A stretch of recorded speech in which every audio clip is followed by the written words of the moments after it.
Good morning, everyone.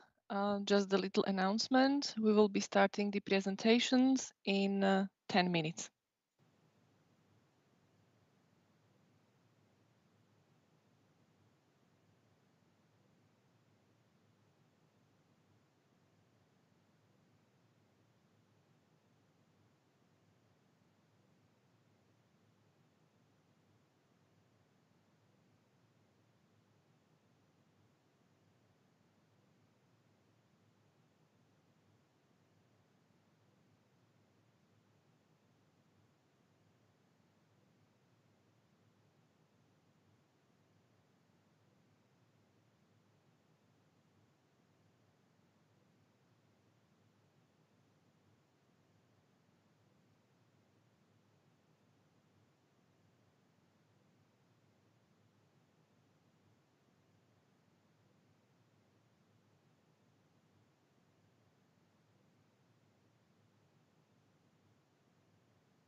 Hello, and good morning, good afternoon, good evening, everyone.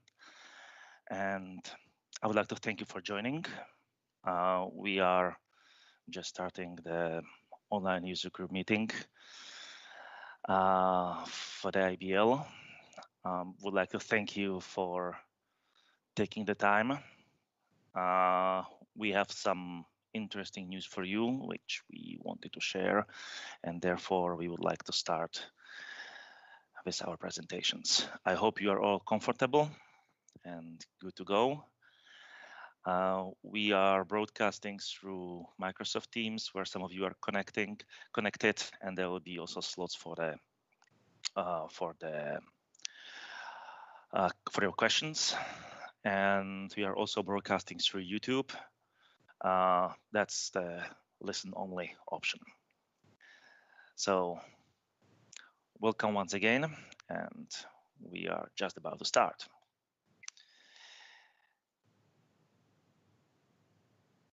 So, normally I'm welcoming you in cities around the world. This time I would like to welcome you to our home city, Bratislava, in Slovakia. Unfortunately, it's virtually only, so this is how we have to live today. Nevertheless, it's a nice city on a Danube, not far from Vienna, from Austria, from Hungary, and this is where we are.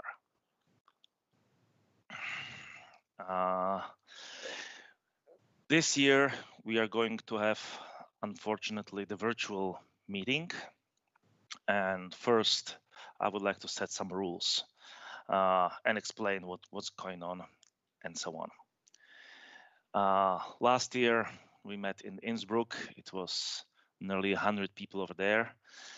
It was a very pleasant event, and thanks for everyone attending.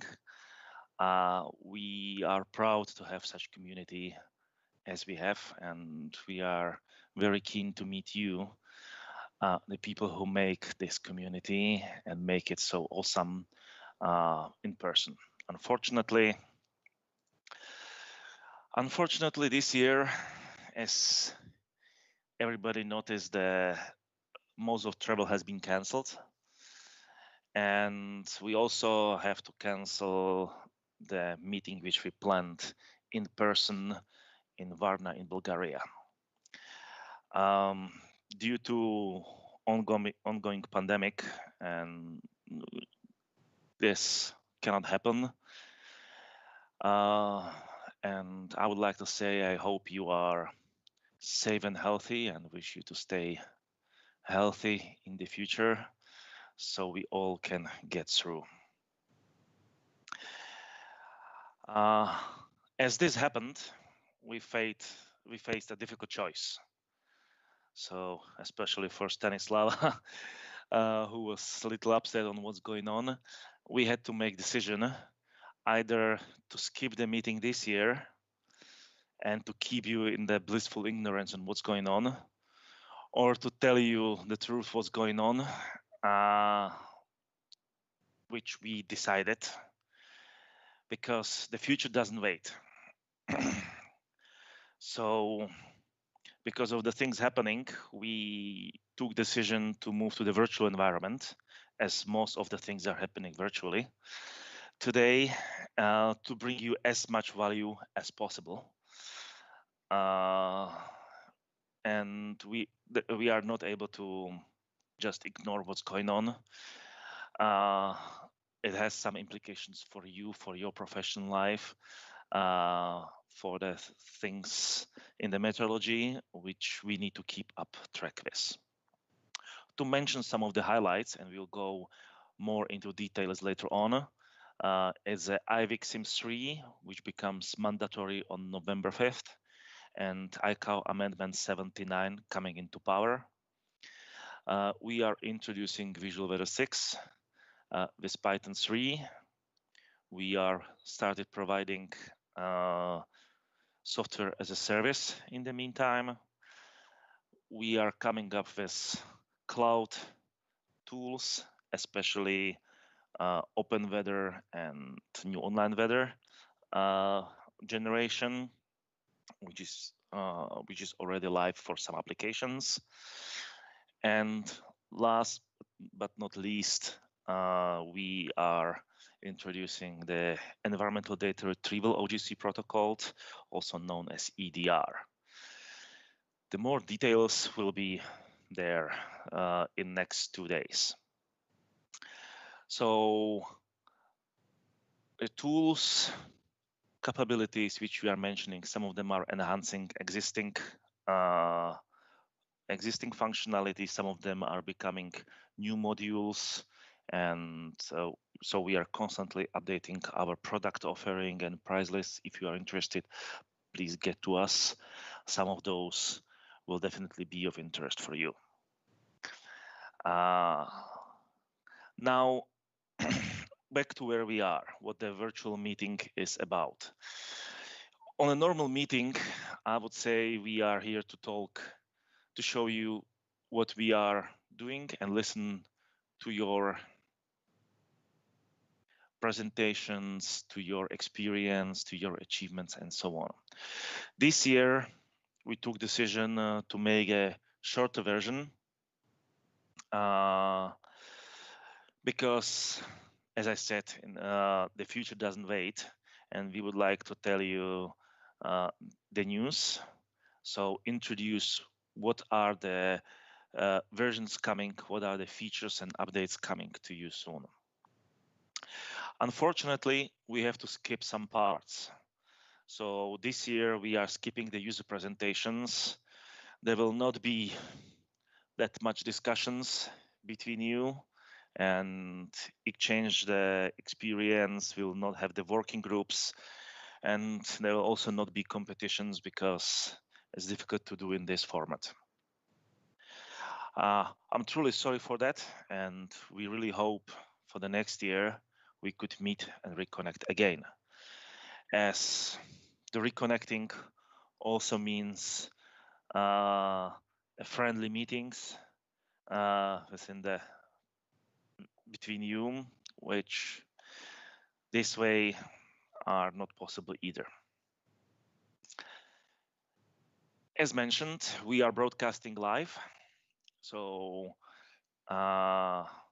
people who are registered, you receive the link to the Teams, which has a bit better video, and will be able to interact. If you want to share with your colleagues, the live broadcast is also available on the link, which is on there, iblsoft.com/link/UGM20live. I see there's a typo. It's a UGM 2020. I apologize. In the email, it was correct. That's through the YouTube, so anyone can connect without logging in.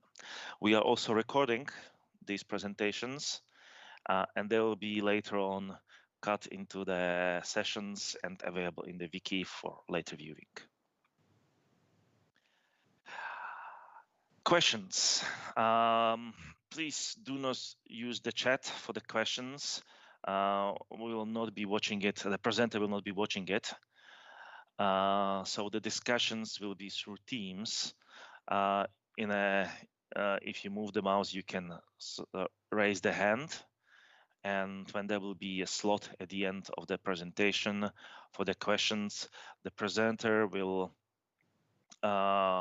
ask you one by one to ask your question. At that time, you will be allowed to unmute.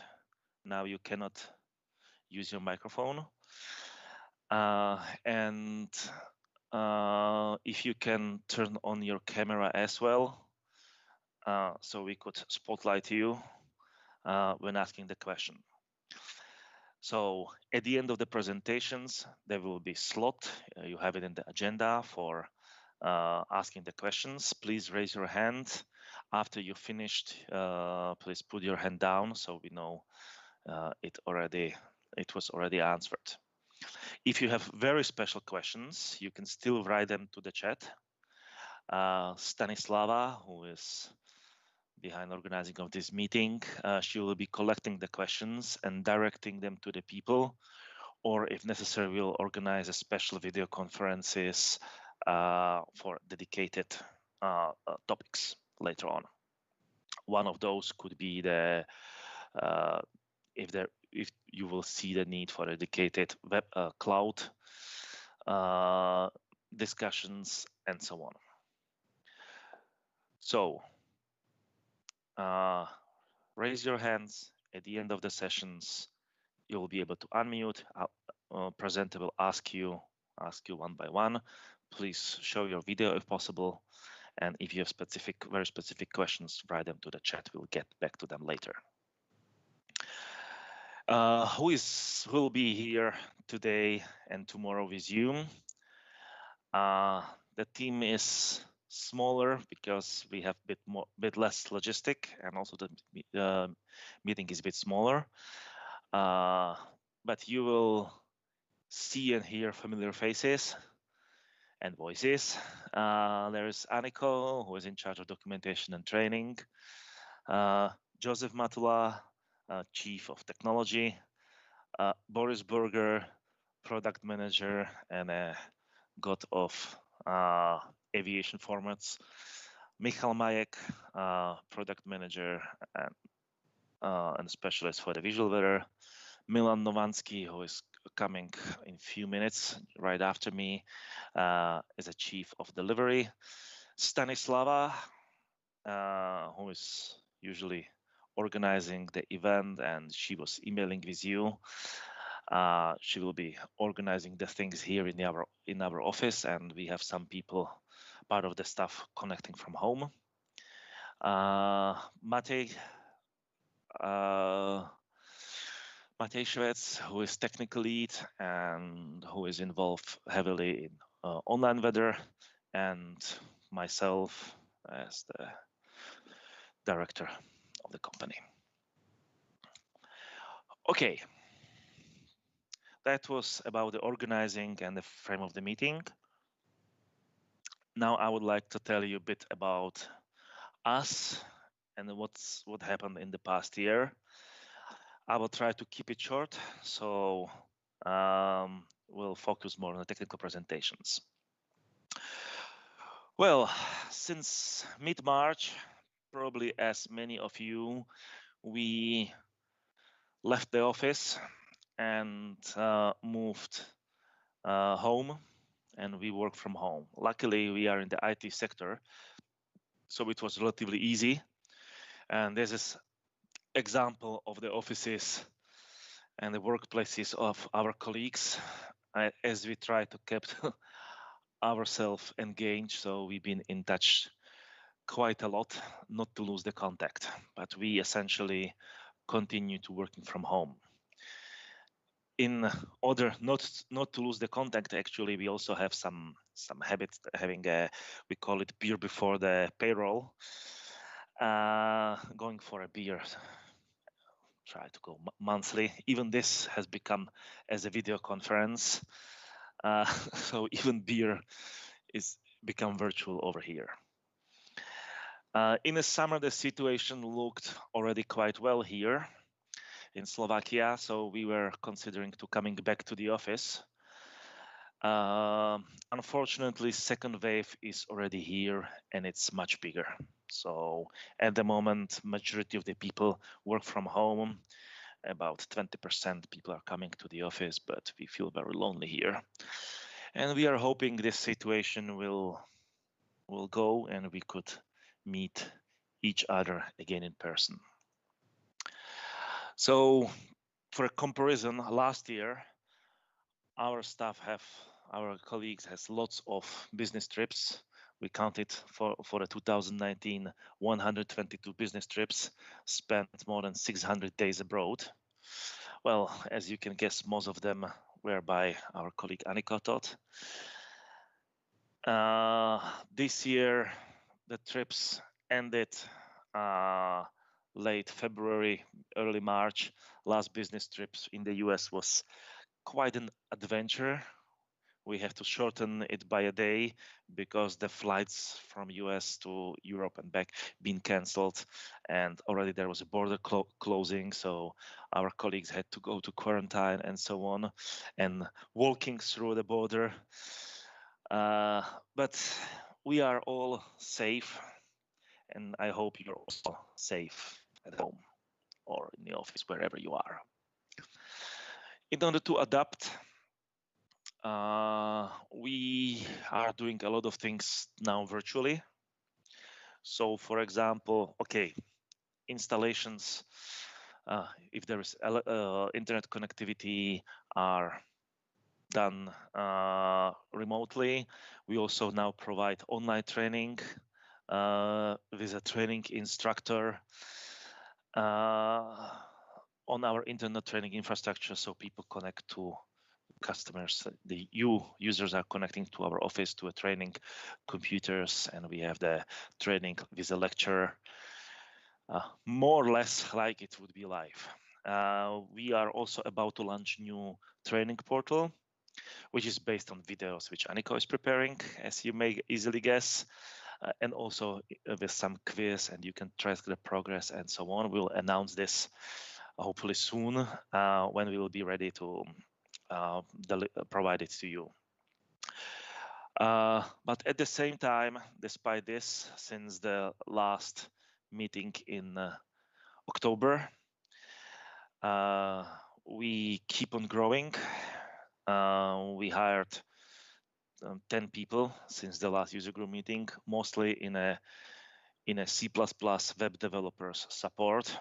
Well, few people also left, but now we are more than 60 people at IBL.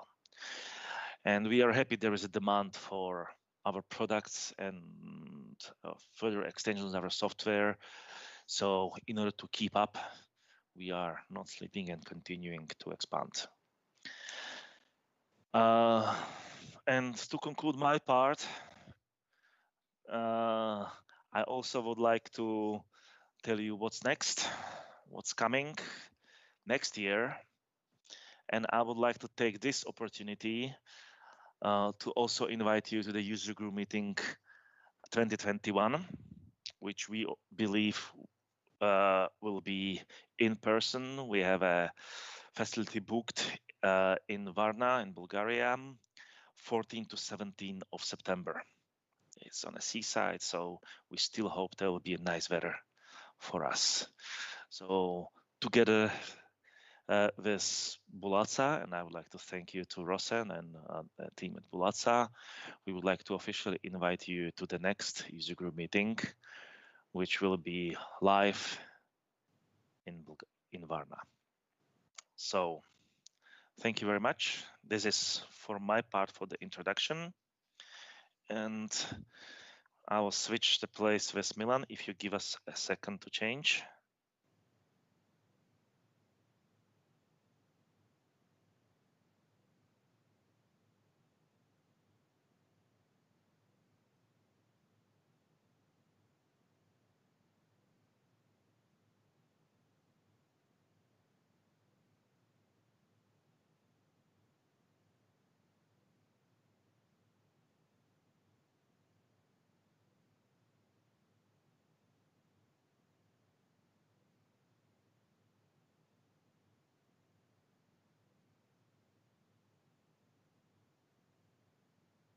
So good morning, good afternoon also from myself. My name is Milan Novansky. I work as a Chief Delivery Officer at IBL, and I will talk about this morning shortly about our plans for releases and support in general, how we are doing.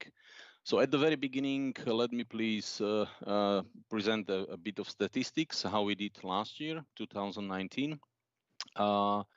This graph or this picture shows you the distribution of our response time.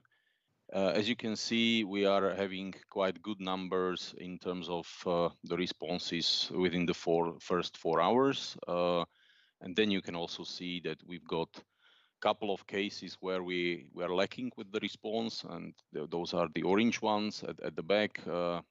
They are quite small, but they still do exist. So this is the time for improvement on ourselves.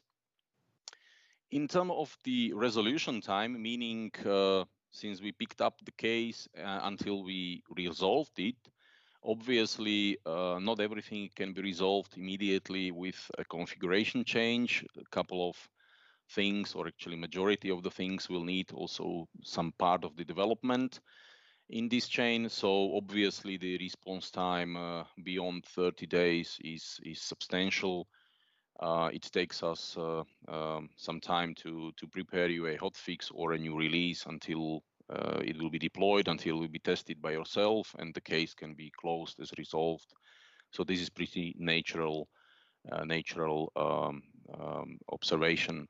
How we did this year, basically there was no major difference from previous year, except of one fact that we got exceptional first quarter in terms of number of cases. And as you can see, the blue line shows you within the Q1 that we got almost 300 cases responded within the first 4 hours since a case was logged in our Jira system, which was not seen in the previous year. In terms of the resolution time, you can also see that the Q1 was a little bit different to the other Qs, and this was mainly because of the number of cases which came during the Q1. So that was for the statistics. Let's now talk about the releases. So basically, during the end of September, we released Visual Weather, Recode Weather, and Air Weather version 4.6.6, which is the first release introducing IBXM 3 support and Amendment 79. During the August, we also released 5.3.1, which is a major release, but it's not an LTS release out of the Visual Weather 5. The current latest LTS version out of the Visual Weather is branch 4.6.6, and soon there will be 4.6.7. Moving Weather, during October, we basically released 2 versions, 1.9.5 and 1.10.2. Both support IBXM 3. So depending on which version you are currently running, you know which should be the target version for you to upgrade to in case you need to benefit from the IBXM 3. We've also released, let's say, the first stable release out of the new Online Weather, Online Weather 5, which is basically rewritten Online Weather. We are abandoning the old technology such as Flash or Java, and we're basically using TypeScript and Angular. So Online Weather 5.2 currently does not have everything rewritten, but you can still use the old modules which are not yet written in these new technologies. But the majority from the maps, it's already working, and a couple of you already got this release installed, so you see what is included. And we are still developing this further, and with the new releases planned shortly. About the LTS versions, so basically this month we still are having 2 planned LTS releases to happen. The first one is based on Visual Weather 5. So it's 5.4 will be the first LTS release from the Visual Weather 5 branch. And we also have a maintenance update to the version 4.6, will be 4.6.7 released later this month.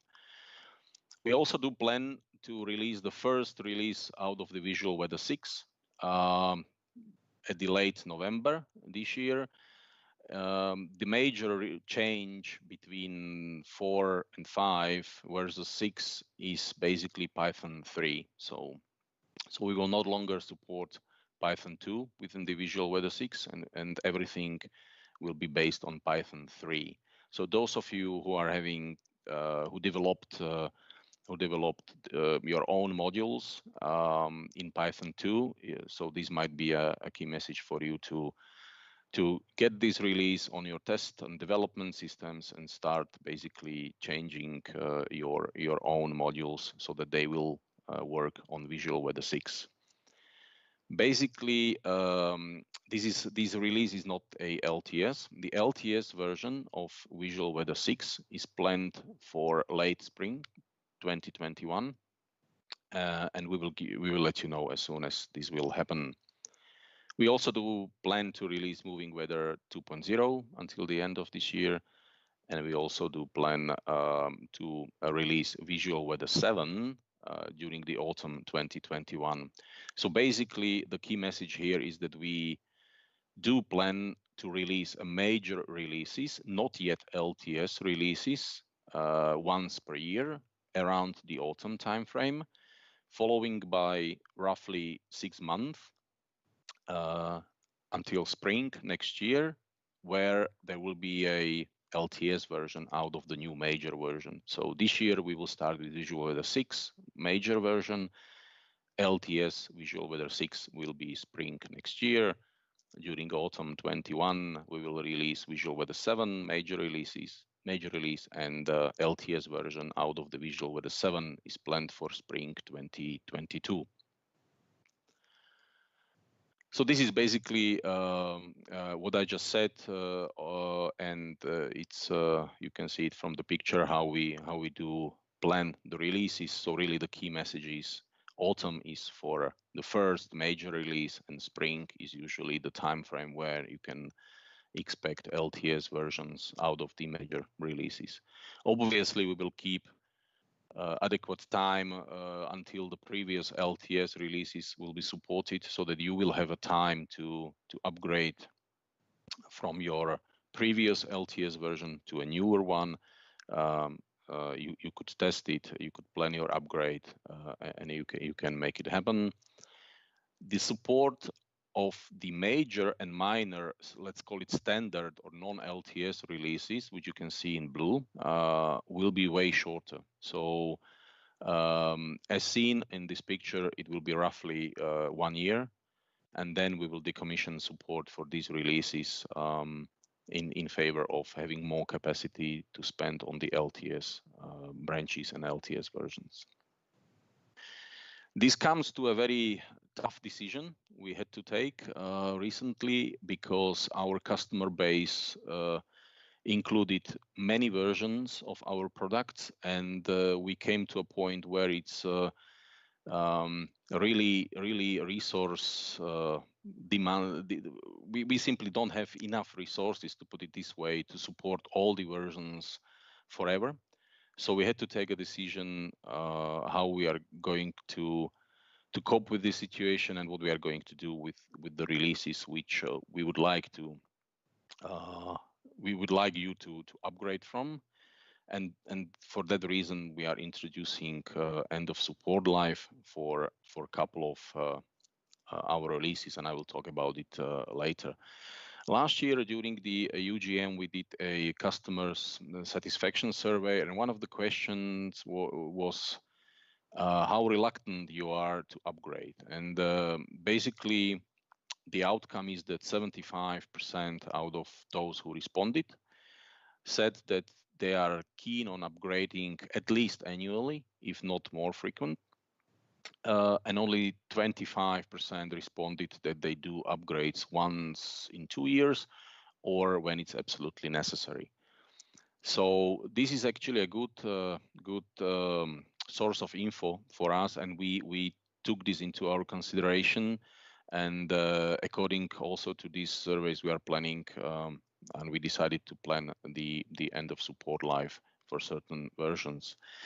So this is how it looked last year from the Visual Weather installation-based perspective, where around 70% of our installation base was on the versions which were below the LTS version of the Visual Weather, which at the time was Visual Weather 4.3.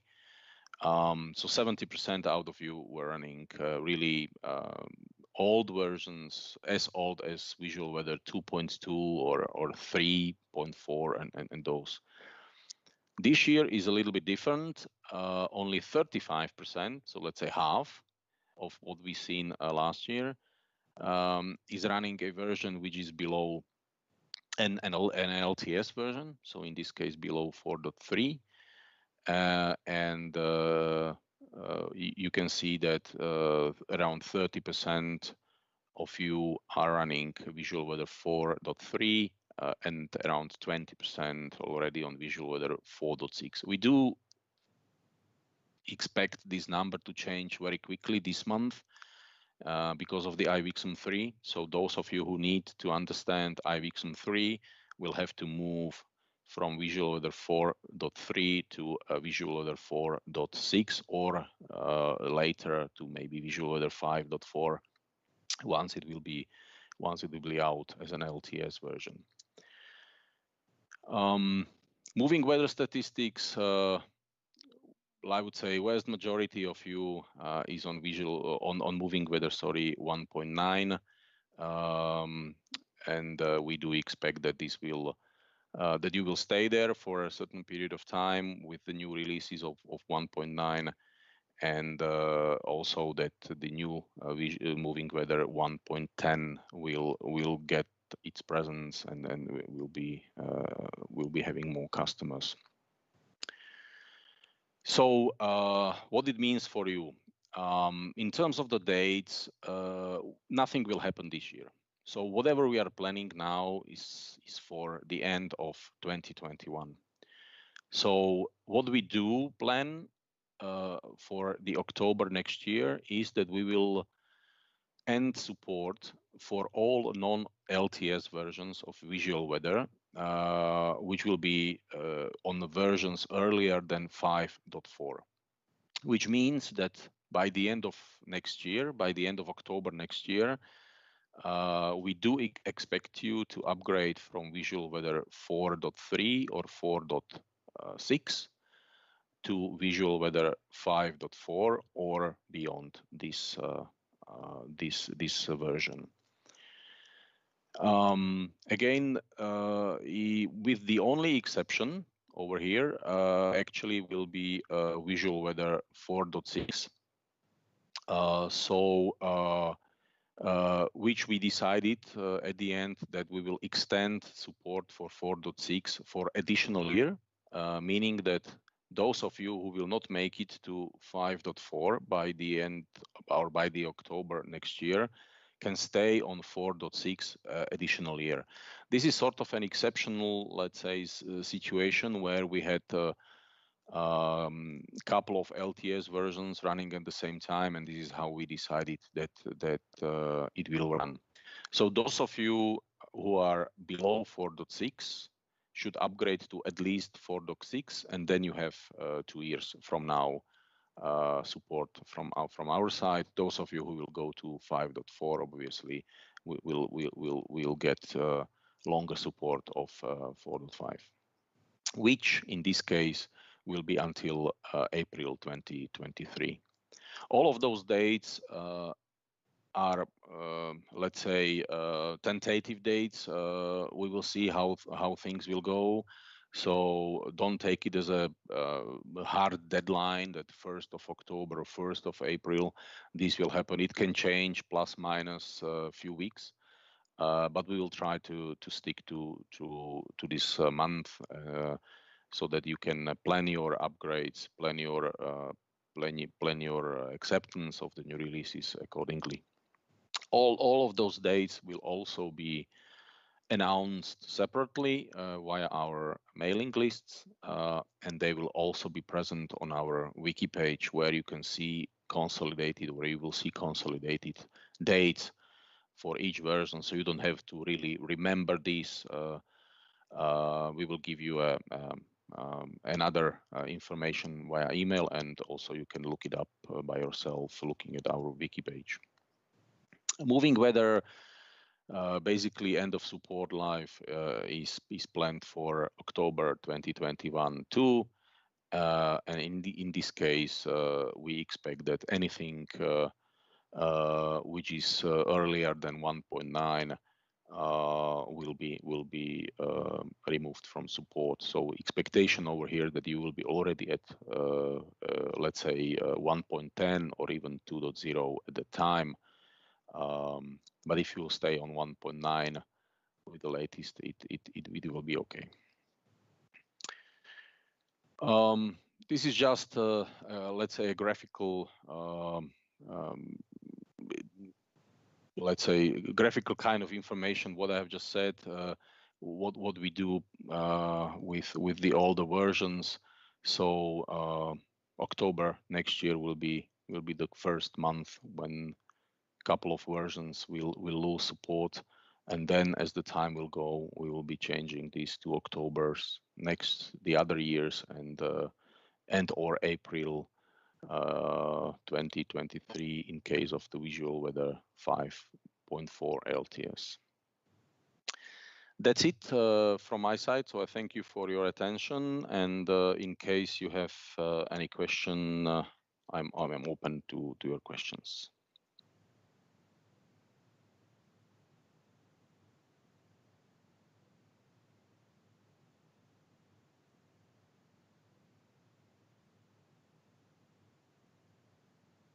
If not, there is one, Matt.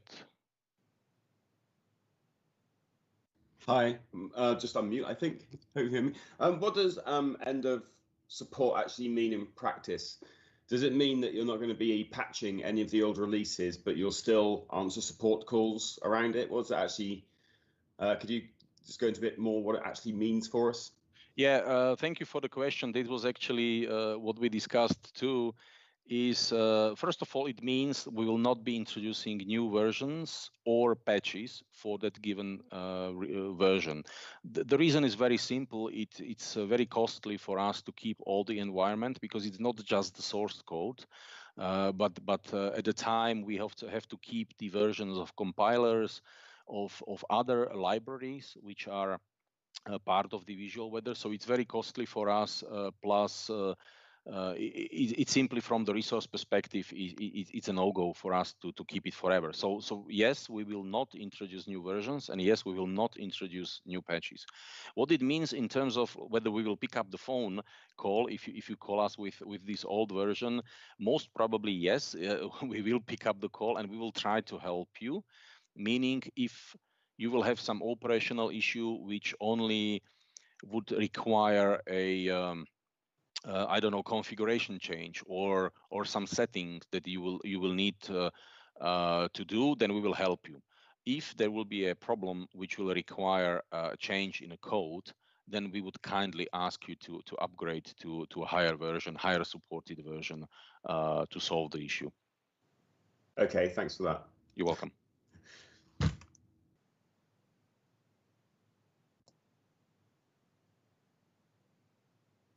I see Joseph Matula wants to ask something.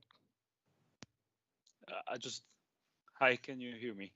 I just wanted to extend what Milan said, but anyway, Mike wrote it into the chat that basically for this whole end of support life plan applies to standard releases, and all the customers having enterprise releases, which are separately tracked, will have separated agreement on this.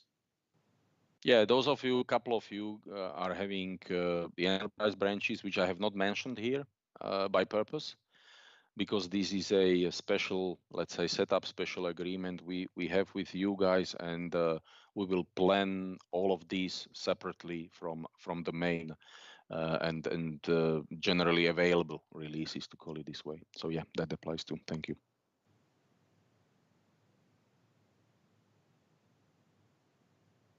Good. So if there are no more questions, then I thank you again for your attention.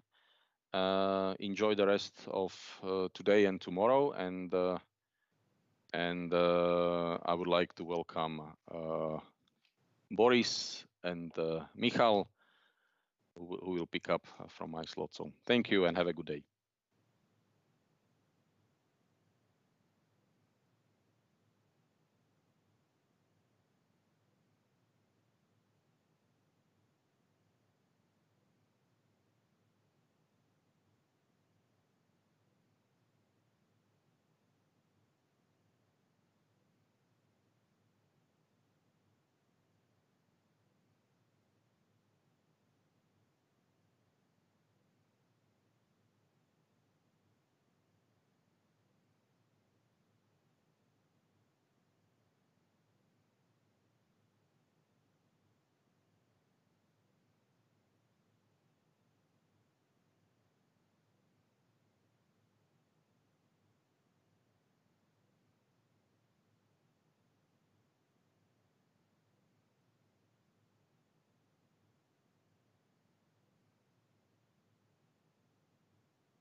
Good morning and good afternoon. This is Boris Burger speaking.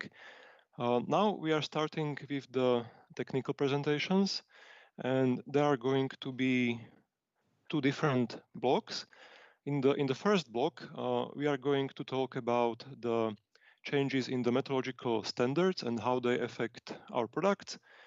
And this will be a shorter session, and after that there will be a longer session which Aniko will be doing about changes in visual weather that have been done over the last year. So on many of these section slides, you will be able to see pictures from Slovak nature. Now, during the coronavirus pandemic, I guess in all the countries, a lot of people are going into the forests and mountains out of the cities, and this is the same for us. So these pictures were taken by our colleagues when they went to the mountains. Actually, the high Tatras were so popular that this year that it was like on a highway. So in the high Tatras, you would have to stand in a queue to reach some mountain.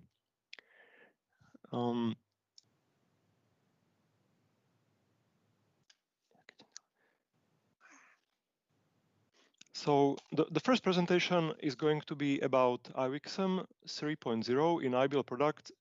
Even though the slide says visual weather, we are going to address it from the point of view of all the products. On the picture, you can see one of our colleagues doing a backflip. You can try to take a guess which of our colleagues it is. Many of you know him. I was wondering why Aniko picked this particular photo for the IWXM presentation. I'm not sure if she's trying to pass some hidden message here, but hopefully not. So for those of you who might not know, IWXM stands for ICAO Meteorological Information Exchange Model. It is a fairly new format for exchange of METAR, SPECI, TAF, SIGMET, AirMet, and advisories, and also other types of reports in XML format. It is in ICAO Annex 3, it is in WMO Technical Regulations 49. It is also published within the WMO 306 manual on codes. There is a new book within that manual, which is called Part D, Representations Derived from Data Models. And IWXM is published also there. And the ICAO Annex 3 says that from 5th of November 2020, all of these traditional reports have to be also disseminated or shall be disseminated in this IWXM GML or XML form. So sometimes people are asking how people should use this data, but IWXM foremost is not meant for human consumption. It's meant for software or for data exchange. So it's a data-oriented format, which makes it easier to exchange the information between software systems. And on the left side, you can see here traditional TAF. On the right side, you can see the same TAF in IWXM format, and a small excerpt of this cloud group here. So you can see this view at 1,800 feet cumulonimbus. So this is all somehow reflected in the XML format. The file is a lot bigger than the traditional text, but this has some benefits. And so first of all, this format is based on industry standard XML schemas and schematron rules. And this is a big thing for each software developer, because traditionally the text formats in ICAO Annex 3 were not formally defined. There are just these tables, and each country interprets these tables a bit differently. But by using the XML schemas and schematron, the definition of the grammar or of the schema is much more formal. So there's less room for errors or for misinterpretation of the standard. This fact makes it then easier to actually decode or integrate the weather hazards into other software. For example, into flight planning systems or to air traffic control displays. So let's say we as IBL, we are working in meteorology, but if I was working for a company which develops flight planning systems or these air traffic control displays, and I was given the choice, use the textual SIGMAT or use this XML format, I would 100% pick the XML because it's a lot less work for the programmer to decode it, and there is a lot less risk to misinterpret the data, because those of you who are a bit familiar with this, the SIGMAT and AirMat reports in IWXIM, they only contain polygons. They don't contain these various relative position indicators like north of line or west of something, and these things where it is not always quite clear what people mean by it. But in IWXIM, there is just the polygon, and then that removes this ambiguity. Also, there is a much better defined mechanism for national extensions, which also, so in the traditional codes like traditional METAR, TAF, and SIGMAT, if a country introduces some extension, it's not always clear where it is in the data, like how to separate it out, because it's somehow often sometimes it's in a remark line and then it is easy, but sometimes it's interleaved with the standard code, and the human person who reads it needs to understand. Whereas in this IWXM, the boundary between the standard and the extension is much better defined, which also makes it very easy to strip the extension and focus only on the standard part. And last but not least, IWXIM is also a step towards the ICOM SWIM, or System-Wide Information Management, for which it is important for the data to be available in formats like this, which will later on enable easier data queries. So in IBL products, we are now only focusing on the version 3.0, and we removed support for version 2.1 and for version 1.1 since Visual Weather 4.6.6, and in Moving Weather, I think it affects Moving Weather 1.9 in combination typically with Recode Weather 4.6.6. So since these versions, we are no longer able to encode IWXM 2.1, but we can still decode and display it if necessary. And this is also supported by ICAO itself. There is in ICAO Annex 3 Amendment 79, there is a reference to this ICAO Doc 10,003, which is the manual on the ICAO Meteorological Information Exchange Model, which was revised last year in 2019, and it clearly says that the IWXM version 3 meets the requirements of Amendment 79, and only version 3 shall be exchanged on operational networks from 5th of November 2020. And this actually makes a lot of sense, because really the version 3 is the only one which supports the changes in Amendment 79. So if you were using the 2.1 version, you wouldn't be able to encode some of the things which were introduced in Amendment 79. In this presentation, compared to previous years, in the previous years, we always tended to focus on the differences between the IWXM versions and what changed, what improved. But this time we are doing it more like an overview what product versions do you need for various use cases, what licenses do you need, because sometimes this is not clear to our users, and frankly, it's sometimes not even clear to me because it's there's quite a lot of things and to remember. So this time we are doing it more like an overview. So from the point of product versions, we recommend for you, if you are using Visual Weather, to upgrade to version 4.6.7 or to 5.4. Previously, we have already published information that IXM 3.0 is supported since 4.6.6, which is true. But in the meantime, we have fixed some bugs that have been found. And all of these bug fixes are in the upcoming 4.6.7, which will be released, I think, in the upcoming days or weeks. I think it will be quite shortly.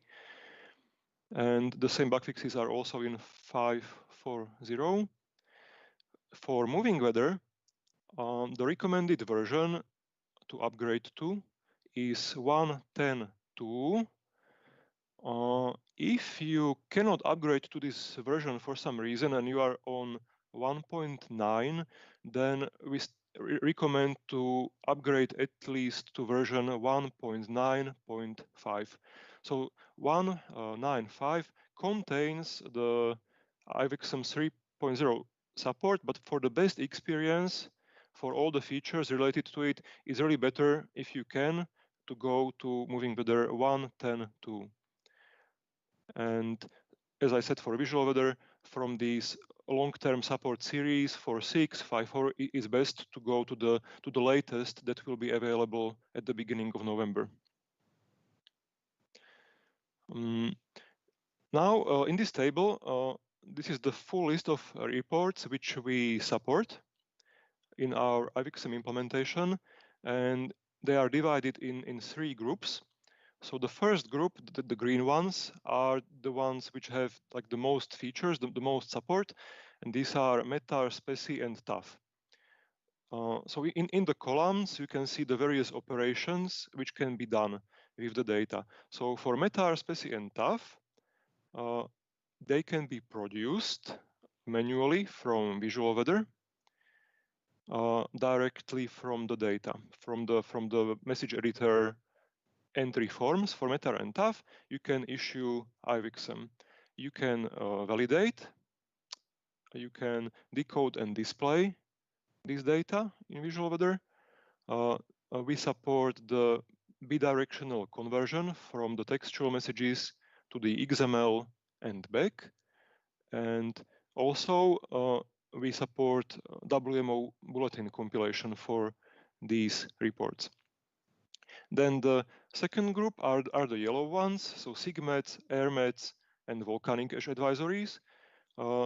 These are typically issued through the graphical feature editor application in a kind of two-step workflow. So first you do your drawing in feature editor, and then it brings you to the message editor form. And we support, again, validation, decoding and displaying, and bidirectional translation. Obviously, we don't do bulletin compilation because SIGMETs and advisories are not compiled. You can see here this exception of the UK volcanic ash advisory, which is issued just from feature editor. We are moving towards removal of message editor from this workflow, from this graphical workflow, because now we have this like dual two-step thing where you first do the graphical part and then the user sees the textual form. But we would like to go away from this and just focus on the graphical editing. And the UK Met Office is already using volcanic ash advisories in this way, that directly from the feature editor we produce both the traditional volcanic ash advisory text and also at the same time the IVXM XML version. And the last group of the reports is the red one with the least amount of support from us right now, and these are tropical cyclone advisories and space weather advisories.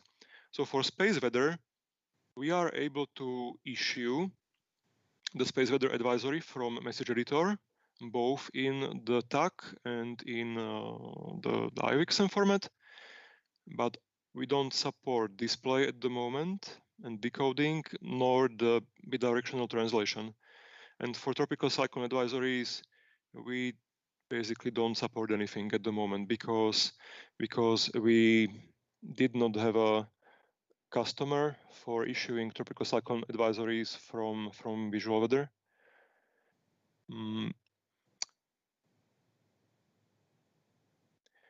Also, if support for these tropical cyclone advisories and space weather advisories, support in terms of translation and so on and display is important for you, please contact us at some point because we need to know, and there's actually quite a lot of work behind all these report types. So because we were contacted lately by some of you, if we could provide also the bidirectional translation of the tropical cyclone advisories or the space weather advisories, but it's a bit too late for us to do it before November because we did not count with this, and it's quite a bit of work to implement. So if you need this, please talk to us later. Now, in terms of licenses that are necessary, there is I think quite a bit of confusion regarding the licensing scheme for IXM in visual weather. So we are going to address what licenses do you actually need for the various use cases. So to manually produce IXM from visual weather, you don't need any special IXM license, but you need the license for the tool that is used to enter the information. So for METAR, SPECI, TAF, and space weather advisories, you need the license module message editor.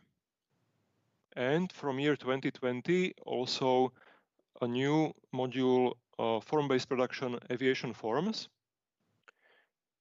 If you are an existing visual weather user and you have the message editor license, then you automatically have also this aviation forms license. But if you are a new, or if you will be a new user of visual weather from now on, now this is separated into two different license subjects because not everyone is aviation user, so it makes sense for us to split this into two separate modules. So one is the message editor framework itself, and then the aviation forms is a separate license module now. For SIGMETs and AirMets and volcanic edge advisories, you just need the respective graphical editing license. So these are called weather chart editing and then the name of the product. So either graphical SIGMET editor, graphical AirMet editor, or volcanic edge advisory editor. And just a quick note, so AirMet requires a special, or the graphical AirMet issuing requires a special license which is not included in the SIGMET production. Because I heard that there is some maybe misunderstanding regarding this, also partly caused by us, that some of our users thought that the AirMet production is included in the SIGMET production, but already for many years these were two separate license modules.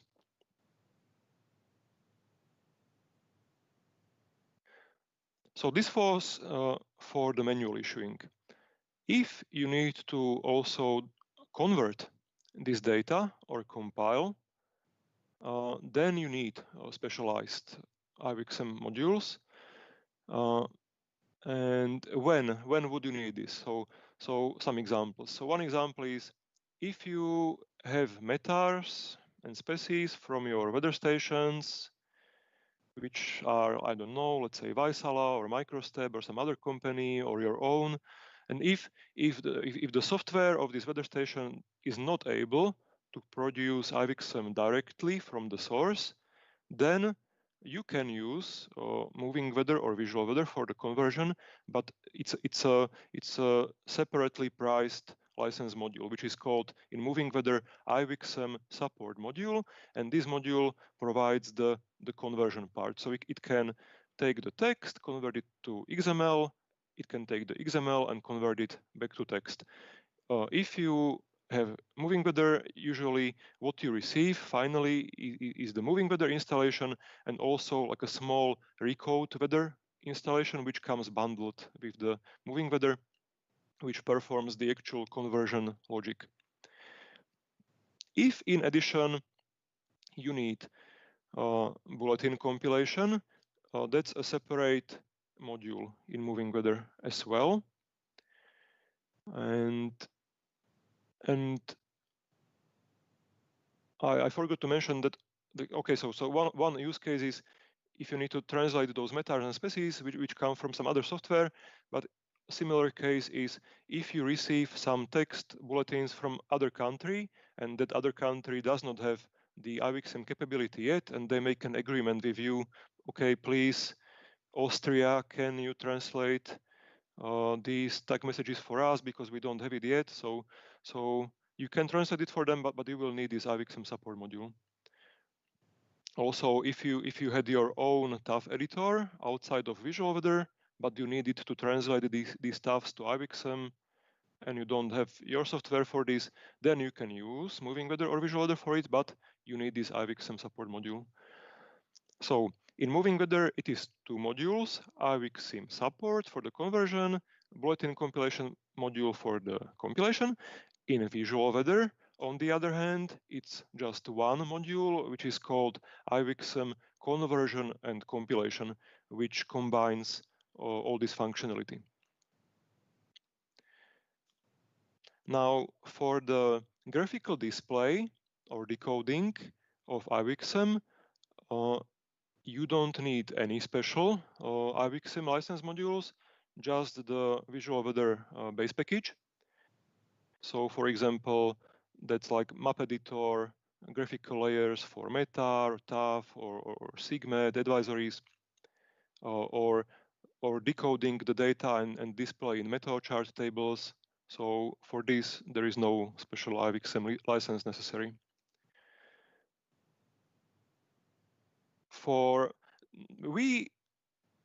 That was for the graphical display, but if you have the need to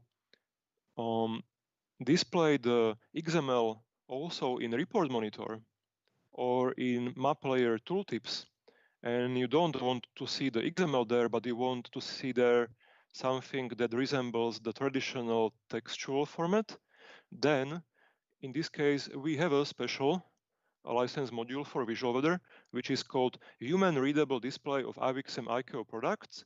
And this module takes care of this on-the-fly backwards translation from the XML back to TAC. And then if you have a Metar map, which has the XML, which is using the XML format, and you point your mouse on the map, you will see in the tooltip the translated Metar. This particular screenshot is actually a SIGMED. So in the background here, this is a SIGMED map. There is some thunderstorm over Slovakia, and which is coded in IVXM. But in the tooltip, if you have this module, Visual Weather will display for you the backwards translated report. Now I have a question for you. What do you think right now, which of these formats should take priority? So if you receive both the text and also the XML at the same time, so which one do you want to display in the applications? And our decision right now for this year was that whenever there is TAC in the database, it takes priority over IVXM. And this is because of some concerns about the encoding quality. Because you have to understand, IBXIM is a new format, and everything which is new will not be 100 polished from the start. So it will probably take some time to iron out some problems. There are a lot of different organizations and companies who are writing their encoders for this new format, and it is not reasonable to expect that everything will be 100% perfect from the 5th of November. That's just not possible. And for this reason, we have taken the conservative approach and we prioritize tech for the moment. However, if you need to test the display of IBXIM data, what you can do is that you can install a test version of Visual Weather, or basically Visual Weather with a test license, or on some separate machine, some separate server, and you can feed it just with IBXIM, and then you will be able to display the data on maps or in Meteo chart. So this is the way how you can test it currently. So I was telling that there will probably be some errors. So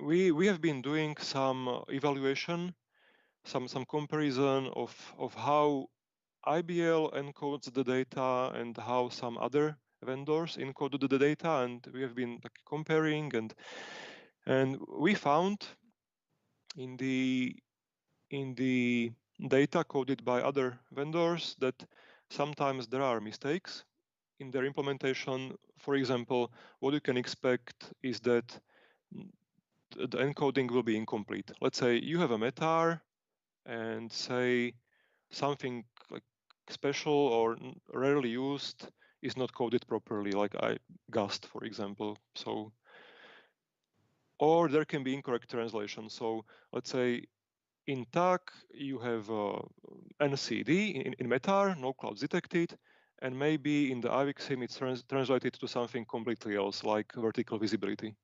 This is a real example of what we have seen of such a mistake. Or what will probably happen is that some vendors will be using incorrect units for the values, or incorrect references to code tables. I mentioned at the beginning that there are these XML schemas for validation, but these schemas only say like if it's valid from the grammar point of view, but they don't tell you if it's complete, if it contains all the information, and if it's not mixed up. So this schema, it cannot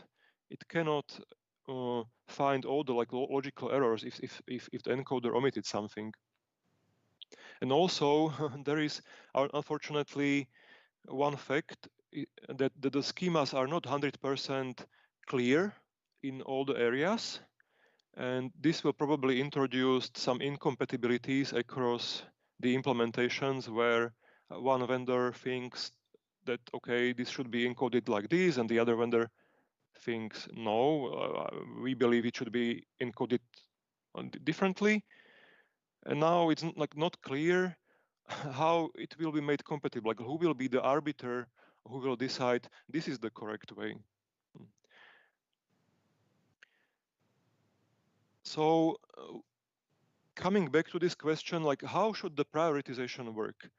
And this is again a question also for you, because we have been discussing this internally at IBL and it is not clear to us at all, like what we should prioritize and when. So one option is to implement a global switch. So in Visual Weather system configuration, there would be a switch, and the switch would say, prefer TAC or prefer IBXIM. But as I explained, it's just too early for this. The quality of the data will not be 100% good from November, so we cannot just switch to IBXIM like on some agreed day. The more reasonable option would seem to be to prioritize based on the country code. Let's say there's a reasonable expectation that some countries will already have a good implementation, and so you could configure in Visual Weather, okay, trust trust the IBXM coming from, I don't know, Austria, Germany? I don't know. But the problem with this is like, who is going to maintain such a list of countries? So one possible way to do it would be like, if you are an IBL user, it's probably good. If you are not IBL user, it's probably not good. I'm just making fun. It's not like this. Of course, also IBL will have bugs. We will have bugs in our implementation. As I explained, not everything in the schemas is clear. We are people, we will have bugs. Other vendors will have bugs. But then this makes it very hard to actually decide like when is a good time to prioritize IBXM for a particular country. Like how would you maintain a list of countries producing good IBXM? Because to judge if it's good is not easy. You have to actually take a look at the data. You have to compare it with the tag. You have to check, is it complete? Does it represent everything that was in the tag? But even this pairing is hard because in IBXM you don't know from which tag it was produced. So how are you going to compare? So let's say you issue a TAF, then you issue 4 different amendments of that TAF, also in IBXM, but it is not easy, like automatically in a programmatic manner, to pair these IBXM TAFs to the original tag TAFs. Like a human person can do it, of course, but for the computer it's not easy because this pairing is not obvious on the first sight. So it's a challenge. Like how would we maintain a database of countries that would be producing good IBXM?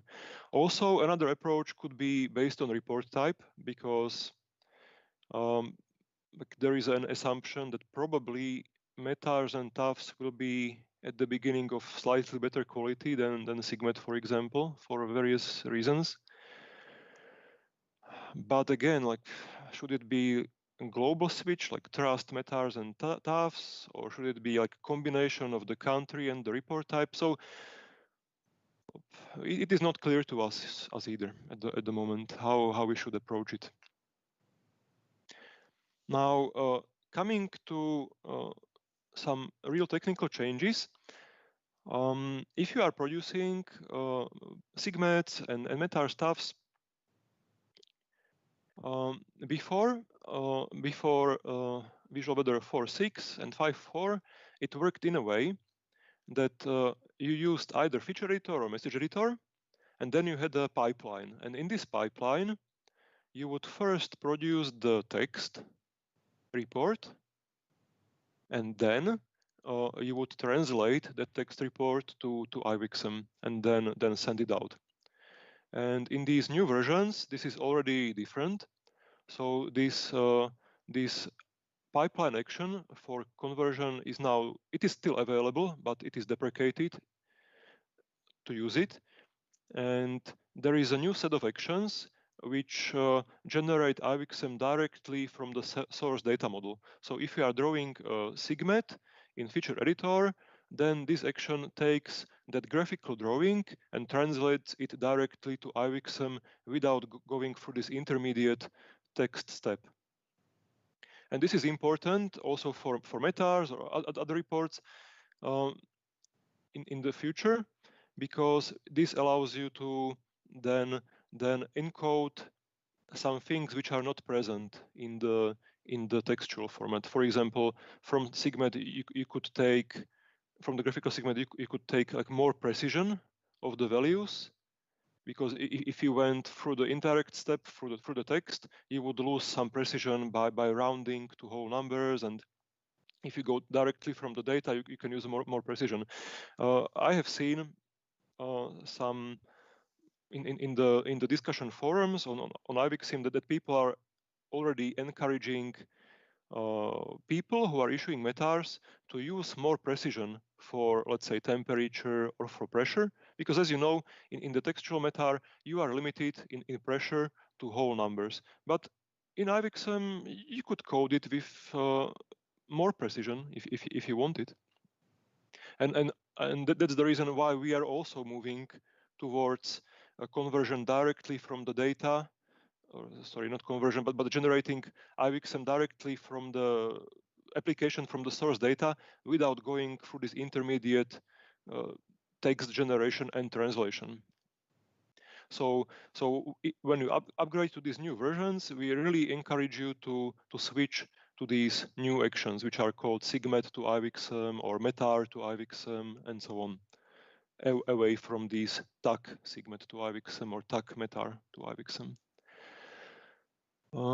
One small change also related to this is that in the graphical segment editor and also RMAT advisories, there is this new option where you can specify the intended usage of the segment, RMAT or advisory, like if it's operational or non-operational. The non-operational ones are text or exercises.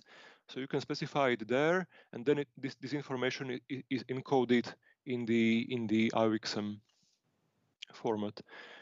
This is another example. Like the same was also added to the message editor form. You can say this is an exercise. You can tell the reason for the exercise, but this information, especially the reason part, does not go into the TAC version of the SIGMET, but it goes into the IBXM version of the SIGMET. So the next IBXM version, which we can expect, should be published in May 2021. It will be IBXM 3.1. So when I say published, I mean the schemas will be published by the working group in May. And the biggest change in these schemas is that they will be adding a schema for significant weather charts that will be distributed from 4th of November 2021 also in this IBXM GML format, in addition to the buffer format, which was traditionally used for significant weather charts. There is an interesting sentence in ICAO Annex 3 regarding this, which almost makes it appear that decoding the significant weather charts in IBXM is going to become mandatory from 2021, because it says the WAF's buffer data received as of 4th of November 2021, IBXM data received shall be decoded into standard WAF's charts. So both buffer will be available, the IBXM will be available, but it appears that both should be decoded. And the last slide about IBXM is that we updated our demo site for IBXM. The URL is ibxm.iblsoft.com. We have created a login and password for this user group meeting, so you can see there on the screen. The login is UGM 2020. So you can try it out. The website is able to perform validation and the translation from TAC to IBXM and back, and it already supports also version 3.0. We have updated the website just yesterday, and after the user group meeting, this login and password will be deactivated. So if you need a personal login, please write to us on this email address, ibxm-support@iblsoft.com. So that is everything about IBXM. And now I'm going to hand over to our colleague Michal Majek, who was leading the Amendment 79 to ICAO Annex 3 development in IBL, and he will talk to you about visual weather changes related. Boris, we have one raising hand from Michal Pichler from Ostro Control. Do you want to answer? Okay, just a moment.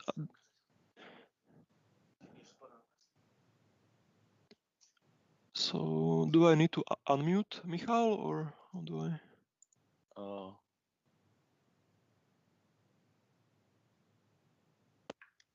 Yeah, good morning, everyone. Michael is speaking.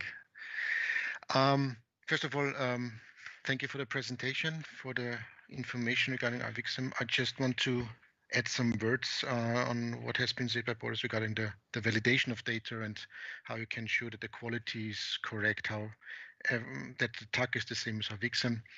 I have not really an answer for that. The only thing I can add is that you probably know the document, especially in the EU region, there's a global one. Also, the guidelines for the implementation of OPNet data exchange using IWXM. And there is a certain part in that document which is talking about validation, but it's offline validation. So the plan is to do some validation of the IWXM data and come up with some information of what is not going correctly, where there are problems. But in fact, there's just some, we are in the status of having some discussion what makes sense to monitor based on the IWXM, what makes sense to compare, what for what data it makes sense to have some validation, some offline validation. And once we have decided that, it will for sure take some more months, or I hope not years. This of course has to be implemented and then has to be used, and how quickly we can then be able to update such a list of just full states, so to say, IWXM data. I can't really tell, but at least there's something going on. And then I have a question regarding the validation tool. As you might know, there was a validation tool provided by ICAO WMO, which is not available anymore. Is it possible that also non-IBL users could use this validation tool so that they could send a mail to you and ask to get the possibility to use that for their use, for their national use? So that's more or less from my side. Thank you. Yes, definitely. When we originally published this website, we meant it for everybody, because we hoped that it will somehow help with the integration between the various implementations, and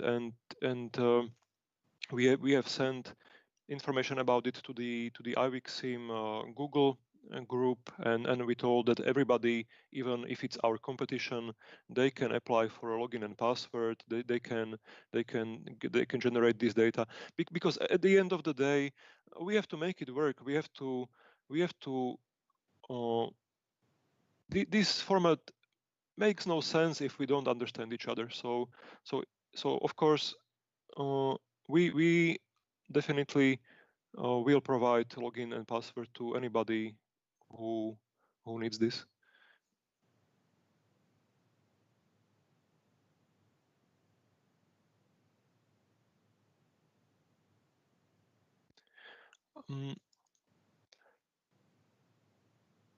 Is there any other question? Yeah, Tim Hales just raised the hand. I just saw it. Sorry. Yes, Tim. Hello, Boris. Hello, everyone. A couple of comments with regards to the prioritization of IWXM over TAC. Would it be possible to have that within the map configuration? Because you might have some maps that are focused only on your own country for your primary purpose. And if you have reliable IWXM data, you might choose for that map to display the IWXM, but a different map, which you may be looking at a more regional area where you may have lesser confidence in the quality of the data, you might prioritize TAC information. That was one comment. And with regards to your question or your information around the SIG weather in IWXM form, my understanding was it was only a recommended practice, not a standard. What's made it into the annex to be able to display that information in that form. So I believe, and the discussions I've been involved with in ICAO, is to enable that capability, but certainly there is no requirement on the states to be able to produce it from IWXM. Thank you. Thank you, Tim. Well, regarding the configuration in Map Editor, of course, it is possible. It's just like one more degree of complication, because it seems we need some like system-wide configuration, and it is possible that we will also need application-wide and maybe even map-wide. So it's like different degrees of the context. So sometimes you want to prioritize it by the map, sometimes by the application, let's say like for report monitor. So I don't know. I guess the same like configuration user interface or the same configuration file could be used in different places. It's just a bit difficult to see like where everywhere it should be done, and it's definitely something to think about. And the point which you are making is valid, definitely, especially for the segments. I would say. So it's something we can discuss later on, and we will have to come to some decision on how to best approach it.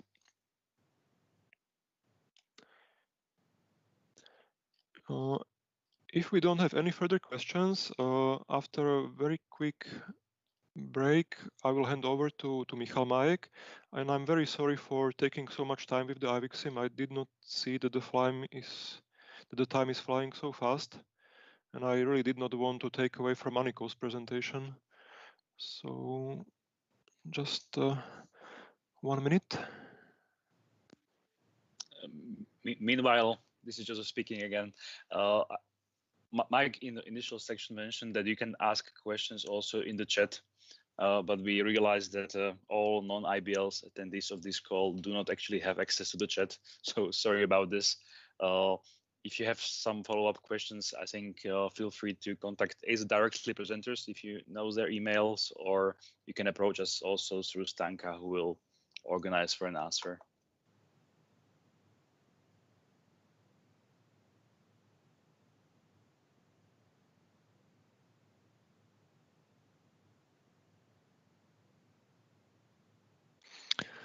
Hello, everybody. Here is Michal Majek, and I will continue with changes in ICAO Annex 3 Amendment 79, which will come into force in November. So there were a few changes, and sorry.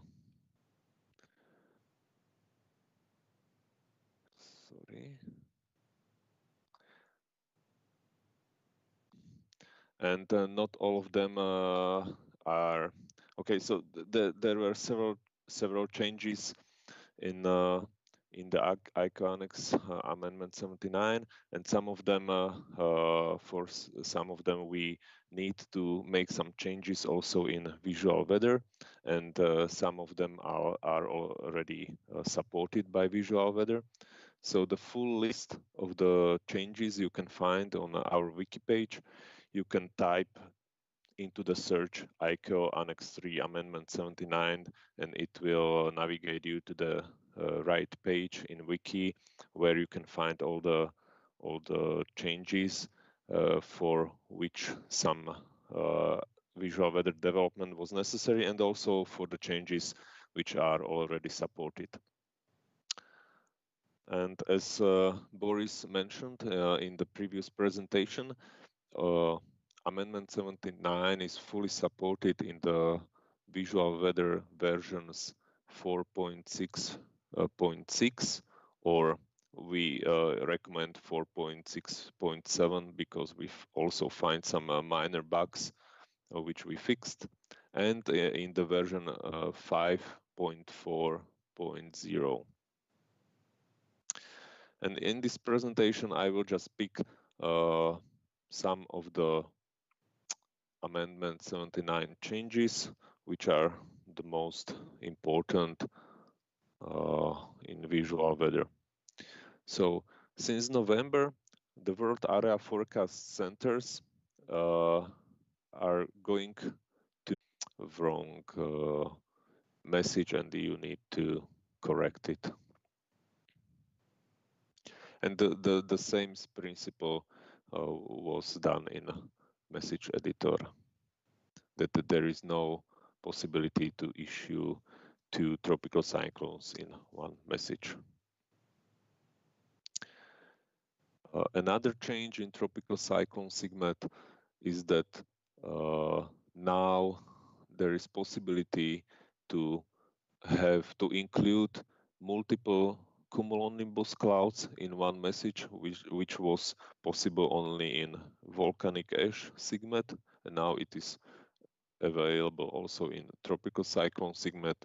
So again, if you are preparing tropical cyclone SIGMET in a feature editor, we did some changes to the location types here.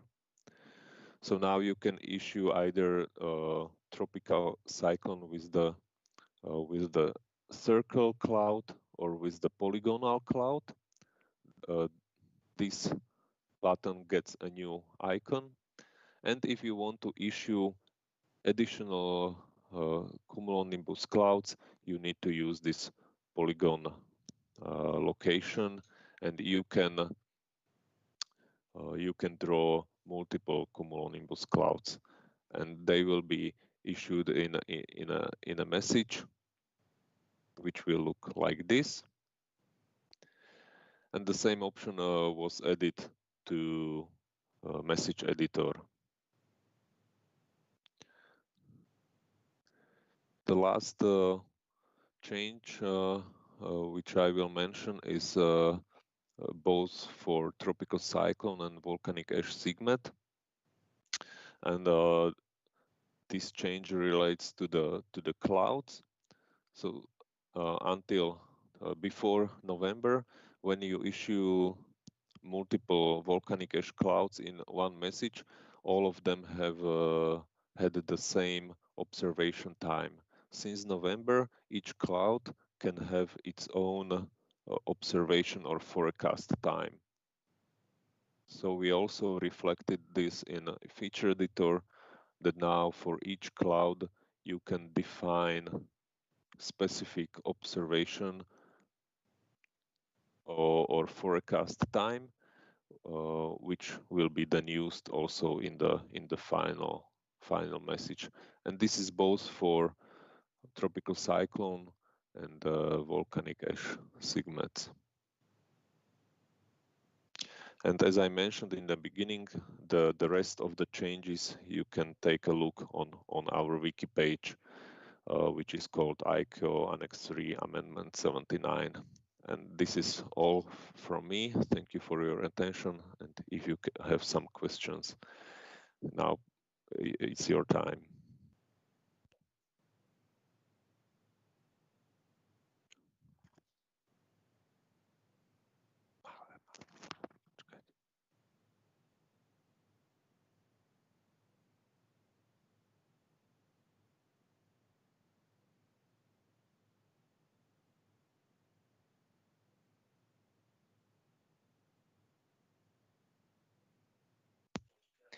Hello, everyone. This is Stanislava speaking. We are a little bit behind of the schedule, so the presentations might be longer, little bit, 10, 15, maybe 20 minutes. And as Josef mentioned, the chat box is not working, so please send your questions via email to me, and I will hand them over to the presenter. If you have any and you want to ask, you want to write the question instead of asking. Thank you.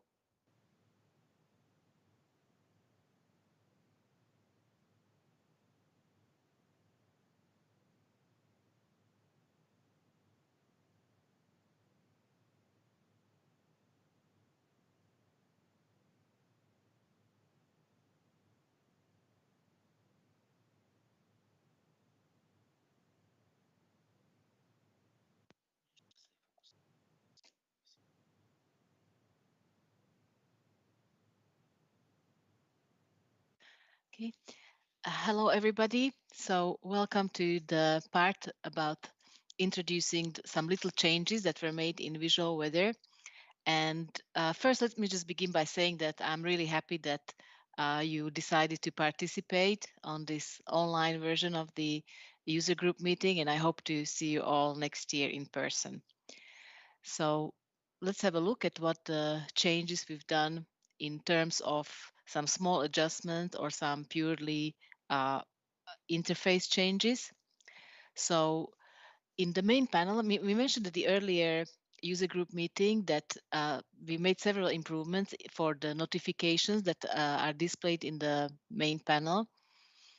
So we added one more option, and that is that you can actually configure in this notification type setup that is also available from the main panel, is that where these notifications should appear, because not all notifications are actually of equal importance. So you can either just put them in the main panel, so that is this my notification panel option in the setup, or you can say that you want to get a notification also in the system tray, so you get that little pop-up from your desktop, or also, and then if you have something that is really crucial, then you can specify it as Windows on top, and this means that this notification will actually pop up uh, uh, in front of the main panel, and it will stop forecasters from working. So really, if this notification appears,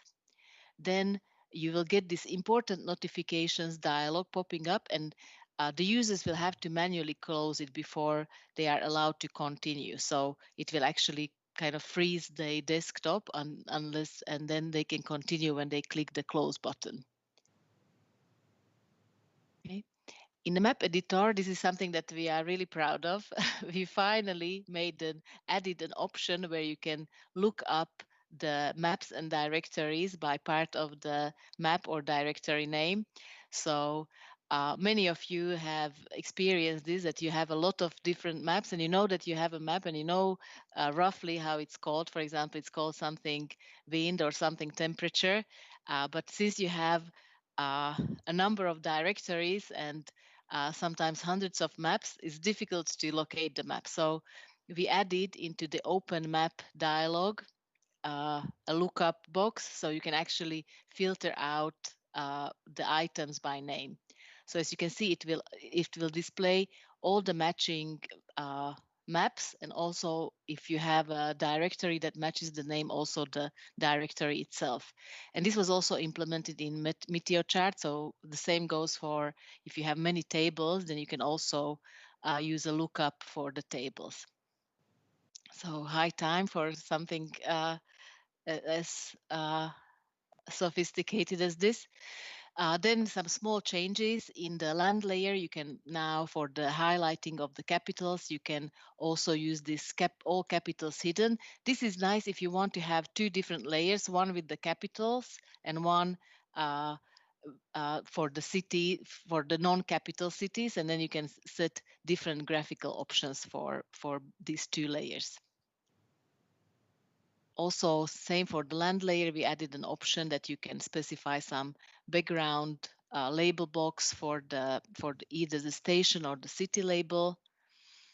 If you have shapefile labels, we also added a option that you can see on the one side if we have all of the labels displayed, and then the other side if you have these multiple polygons, especially if you have a lot of small islands that are labeled actually with the same label, so the so-called multi-polygons, then you can set up that only one of the labels should be displayed, so not a label for each of these small areas.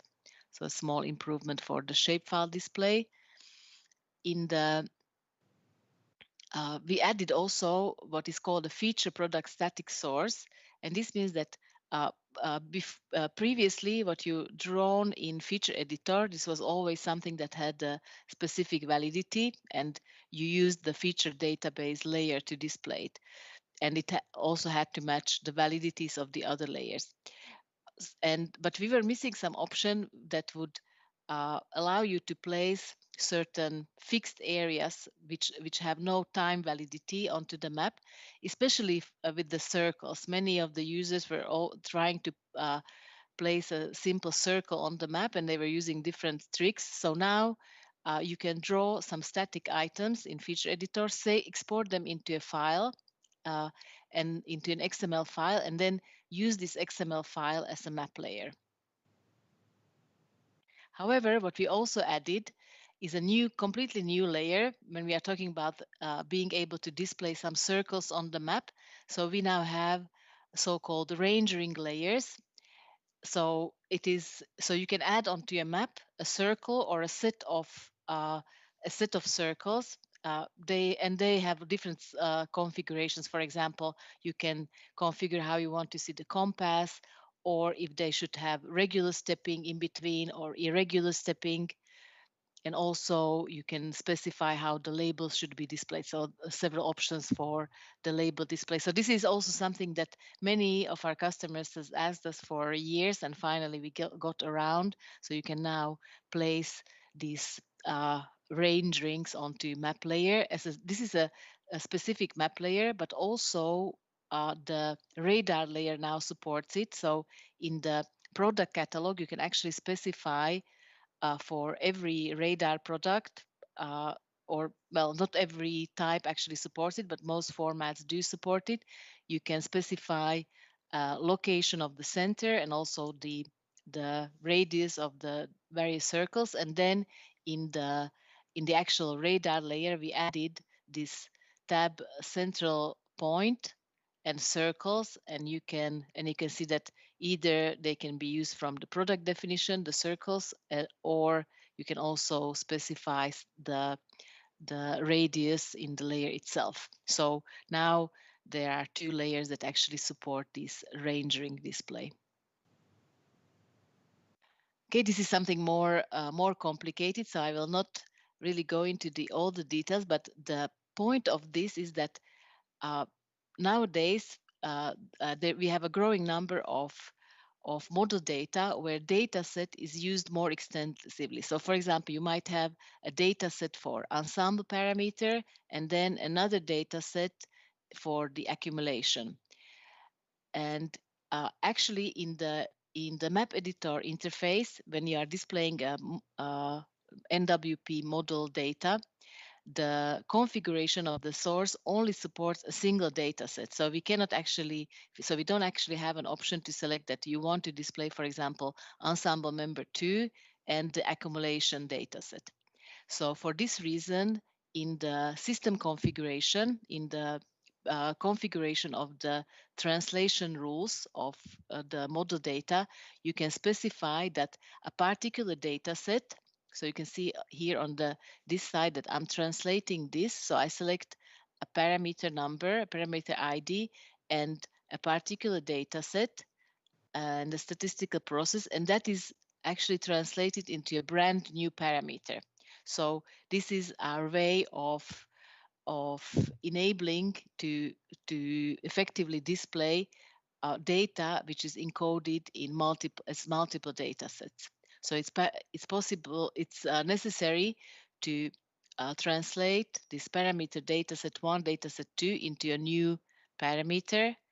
And unfortunately, you have to make it for every combination. So we will try to improve this so you don't have to make specific rules for every single ensemble parameter and statistical process. Right now, you still have to do that. You have to define this rule for every single combination. But anyway, it's possible to then display a particular dataset combination in map editor layer.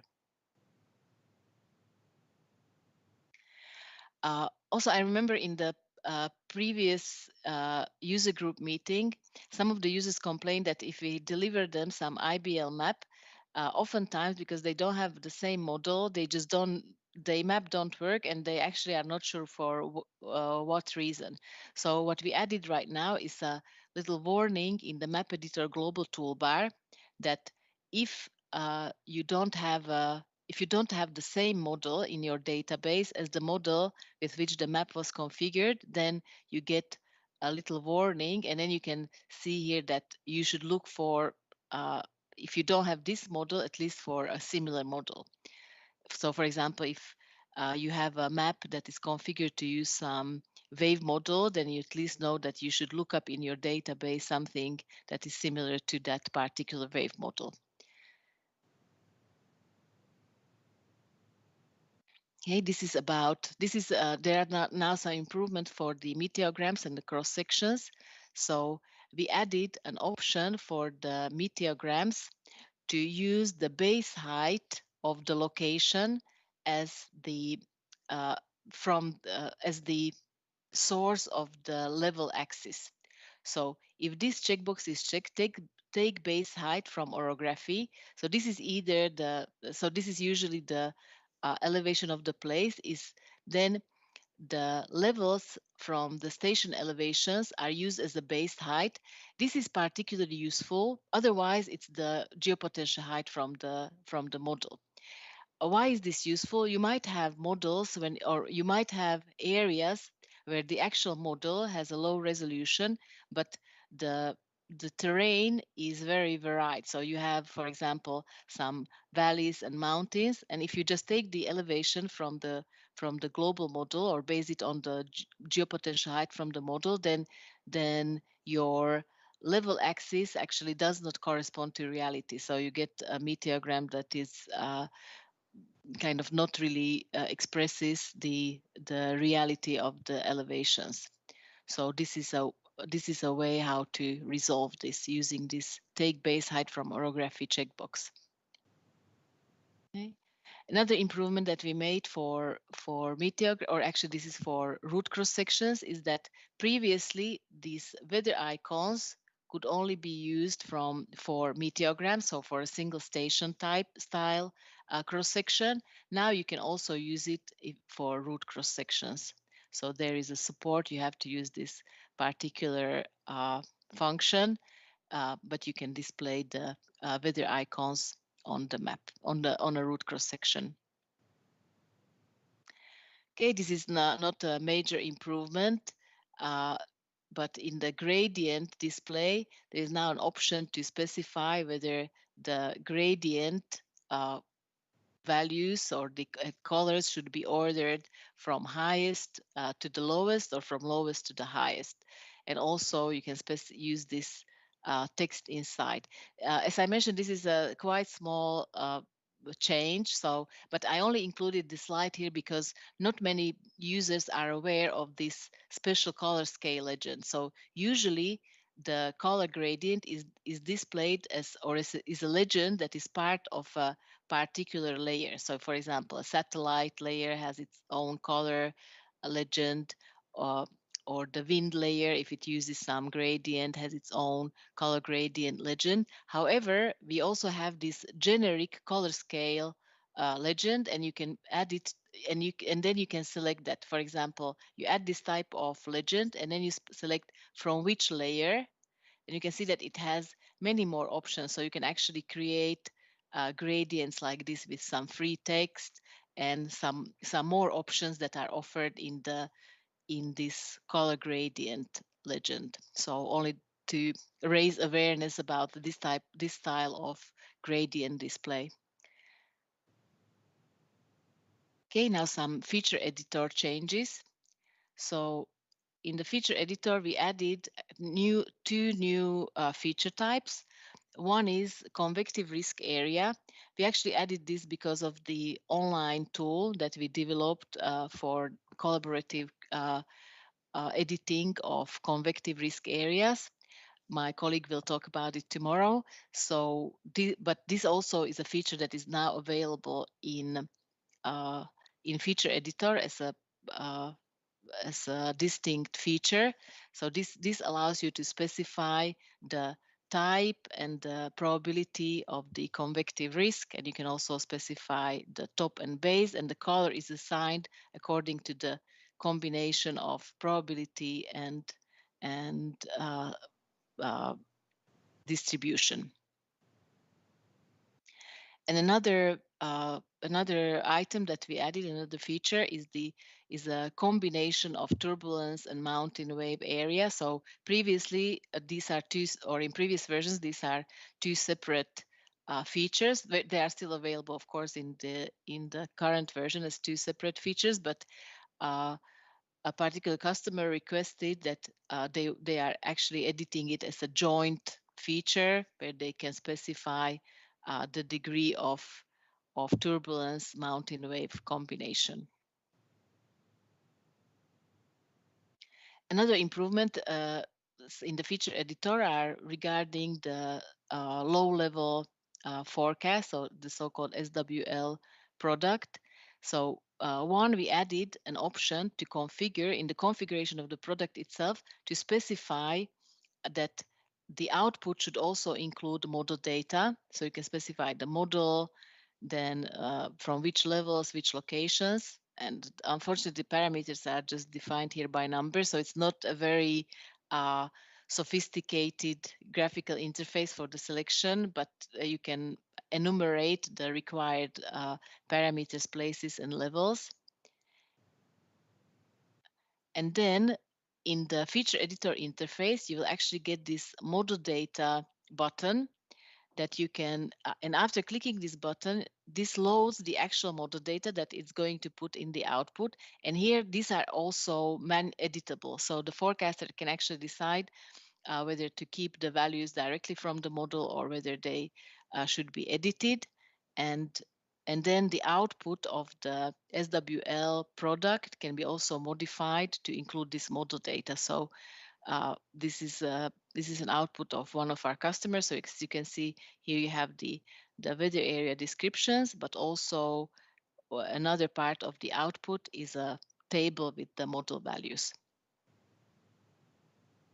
And another improvement we made for the SWL products is that the weather area description feature is now configurable. So this was always a source of a lot of developmental work that was required because each of the customers wanted a little bit different items in the weather area description part, differently organized, and so on. So now what we did here is this is actually configurable, so you can specify which labels should appear, whether it should be just a simple line area or an actual multi-line field, whether it should have toolbars with the symbols, and then what those symbols should be. So this is now a configurable part of this weather area description feature. So I'm talking about this section. So you can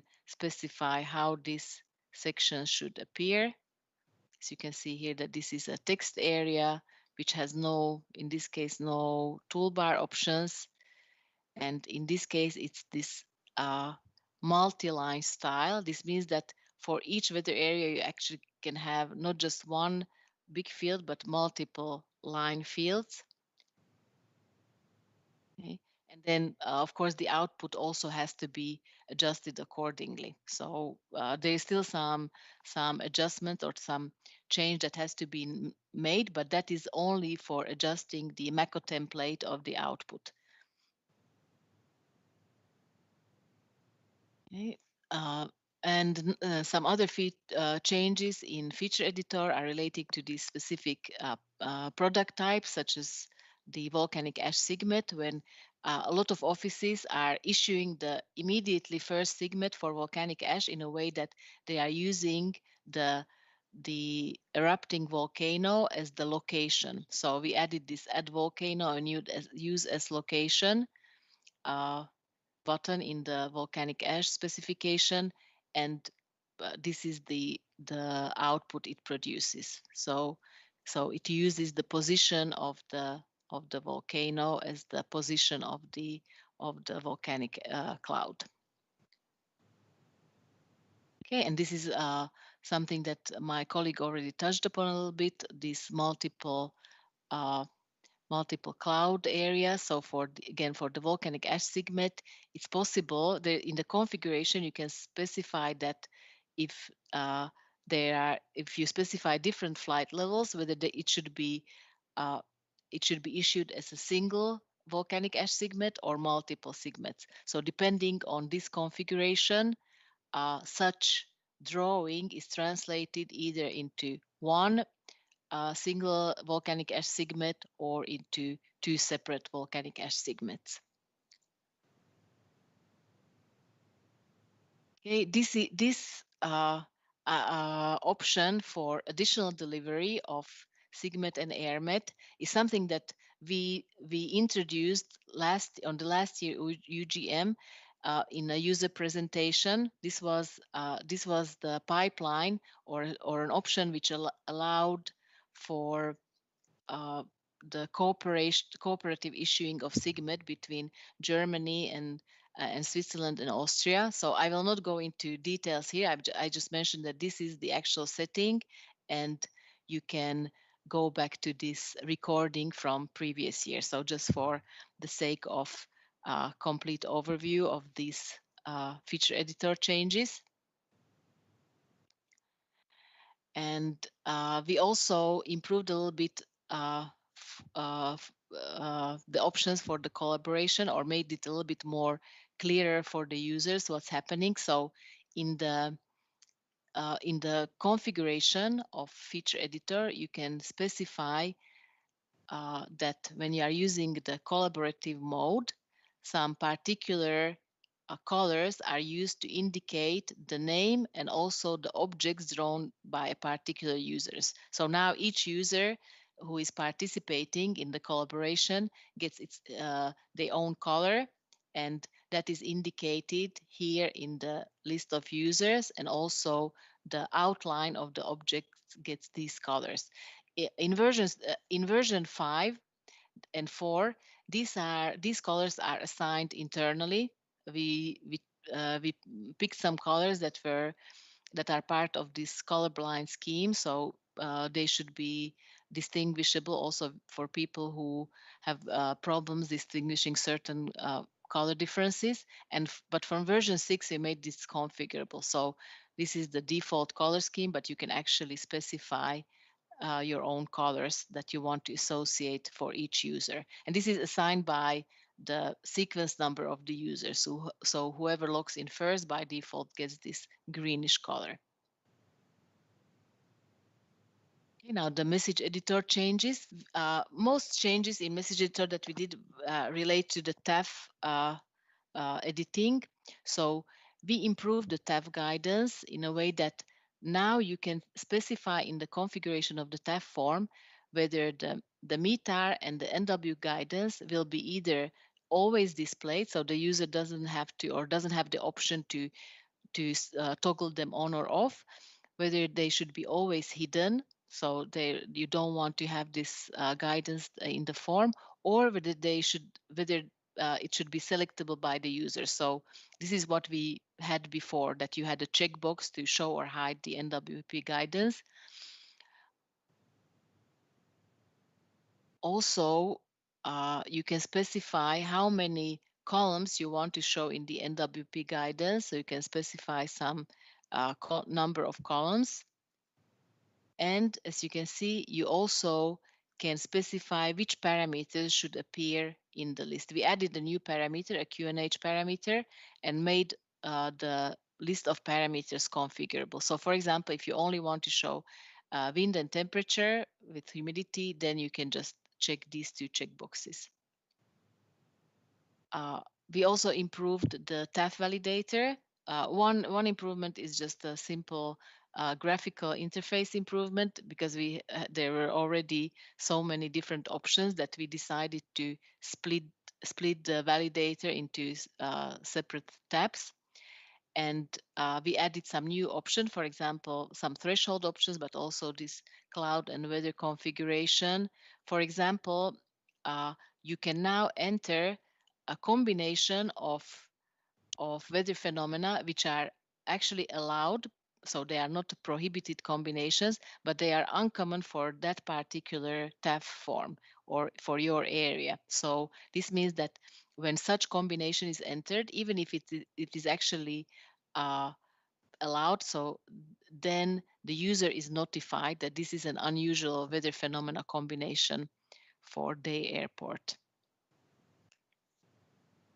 Okay, and another threshold specification is this maximum forecast cloud height, and this this is something that you can specify in the place catalog for each airport, this altitude, and then this is used as the limit for the maximum cloud height. So either you can have a fixed value, or you can use the sector altitude of the station as the limit for the maximum cloud height. So this is derived from MSA option that was added into the TAF validator.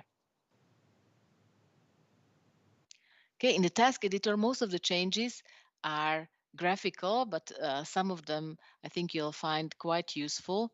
So one thing that we did is finally we decided to split this or to remove the splitting of triggers and jobs into two distinct tabs, because this was actually getting a bit annoying that users had to first select an actual trigger and then select one of the jobs. So now we joined all of this into a single list. This also has an advantage that is now much easier to copy paste things between triggers. For example, if we want to copy paste one job into a different trigger, then you are always just moving in one single list of tasks. So hopefully this is something that you'll find useful. Another thing that we added is an option to filter out the task that you're looking for. So similarly to how now you can find the maps on the basis of maps, we added here because some of you have really dozens of automatic jobs specified. So, and if you want to correct something, it's difficult to, or it takes some time to look up the right job and the right trigger. So now you can actually filter the task either on the basis of name. So if you remember the name of the job or the trigger, you can use name, or you can also specify that, let's say you want to look up everything that is trigger, a certain type of trigger or a certain type of job, or you can also specify if you only want to look in all triggers or just the enabled triggers or just the disabled triggers. So you can filter out your task display by using this filter section. By default, this is hidden, and you can also click this arrow to back the filter. If there is something entered in the filter, it will show in the name that the filter is activated, so that you know that not all your automatic jobs are displayed. When you are adding a trigger or a job, the wizard now, or this dialog that is displayed where you are selecting the job or the trigger, also now gives you a small description of what is the usage of the trigger or the job. So you also have now some more information than just remembering by name what that particular trigger or job is used for. And we also tried to improve and unify the style, the graphical style of the jobs and the triggers. So hopefully you'll find them a bit nicer looking. So as I mentioned, this is purely just a cosmetic change. But in some cases, we also try to add something useful. So for example, in the execute pipeline job, now it also will show you a preview of the pipeline, or you can use this button to actually go for the and open the selected pipeline in the pipeline editor. So some changes in the task editor. And then in the NWP trigger, there was a requirement from one of our customers that they actually want to wait. They don't want to trigger the usual way that they are waiting for. When one forecast arrives, the job is triggered. And then, for example, the +12 forecast arrives, then the job is triggered. They actually want to wait for a set of forecasts. For example, only activate the trigger when the +0, +6, +12, and +24 forecasts arrive. So we added a new option here, trigger only once after all forecasts are available. So for example, if you have such specification that check all the forecasts between 0 and 24 for the temperature and relative humidity, this will not trigger separately for +0, +6, +12, and so on, but only once after everything from this range is available. But because of this, when you are doing the configuration, you also have to specify the step. Because if you just say from 0 to 24, there is no way of knowing whether you are waiting, whether this model has the should have, I don't know, 3 hourly forecasts, or whether you are waiting for 0, 3, 6, 12, and so on, or you are only waiting for 0, 12, and 24. So that's why in this type of configuration, you also have to specify the step of the forecasts, not just the start and end periods. Okay, in pipeline editor, we also, most of these changes are graphical. So what we added is the option. A lot of you complain that when you are creating a pipeline, you already have a similar pipeline and you'd like to make better use of this copy paste between different pipelines. So but in previous versions, you had to open 2 different instances of pipeline editor. So what we did now is that now new pipelines are opened on separate tabs. So you actually can open up multiple pipelines at once, and you can also copy paste the nodes between these pipelines. Okay.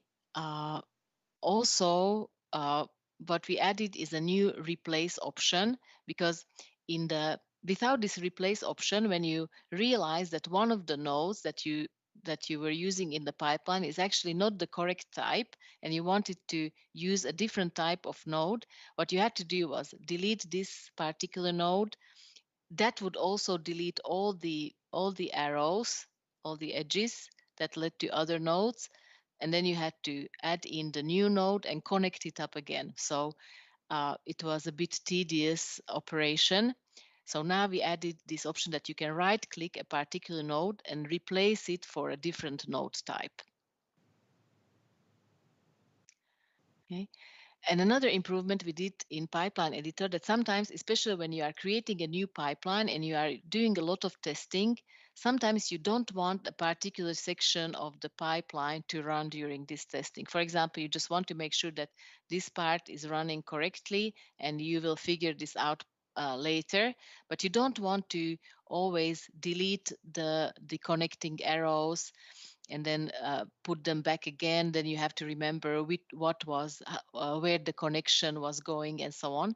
So what we added right now is an option to just disable a certain arrow. So again, with the right click, if you right click an arrow, you can select the disable option. The disabled arrow will be just indicated with this dashed line. So this means that from afterwards, this part will not run, and then once you want to activate this part of the pipeline again, you can just right click and enable it again. And this is again more of a cosmetic change, but if you have a complex pipeline and it's looking a bit messy, you have the nodes all over the place, you can now, as you are dragging a node, you will see this red line indicating when it's aligned with the other nodes. So you can actually create something that is more pleasing to look at. Okay, and then in the system configuration, again, most of these changes relate to the graphical interface or the usage of the tool. We didn't add many new things here, but we tried to reorganize the sections in a more logical way. And we also created sometimes some subsections. For example, as some of you who are working with this tool, some of the administrators or people who are configuring things in system configuration know that, for example, model tables had I don't know, 11 or 12 different tabs. So we decided to actually split those and have the parameters and the netcdf related tabs in separate subsections. So hopefully it will be easier for looking up things. But we also, for the ease of, and also another improvement that we did is that in some of the tabs, the buttons for adding or duplicating or deleting the items were at the bottom. Sometimes they were on the left, sometimes on the right. So again, we also here tried to unify the interfaces in all the tabs and all the sub dialogues that appear in the system configuration. And also because sometimes you just know that you are looking for some certain configuration or a certain tab and you are not sure where it is, we also added a search field into the system configuration. So this is looking for the sections. So for example, you can see that here this string mod matched the actual section, but also so it will leave only the matching sections or those sections where the tabs or the buttons have some matching items. And these are also highlighted. So you can see that model catalog is highlighted, or default model or add model is highlighted. So this is just for an easier location of the setting that you are looking for.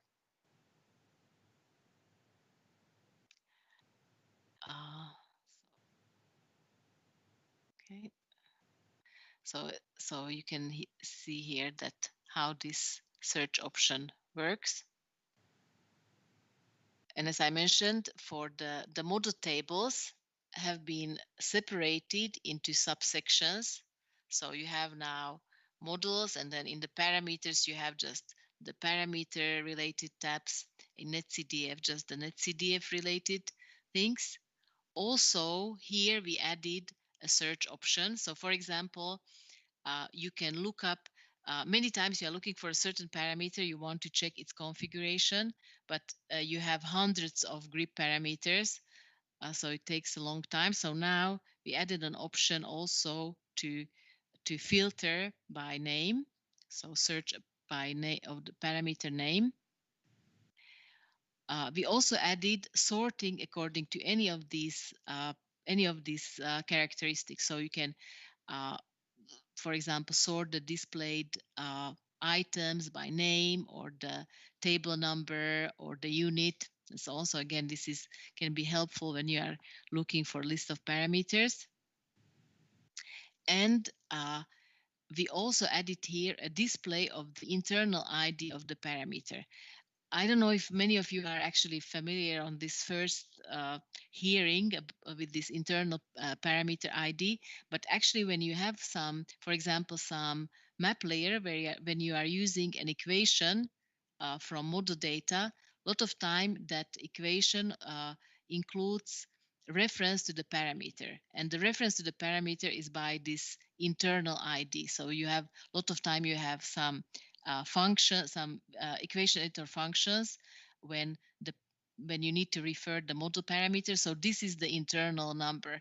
The only way how to look this up in the previous versions was to check this internal ID in the map editor layer, or look up in the documentation how this internal ID is computed from the table number.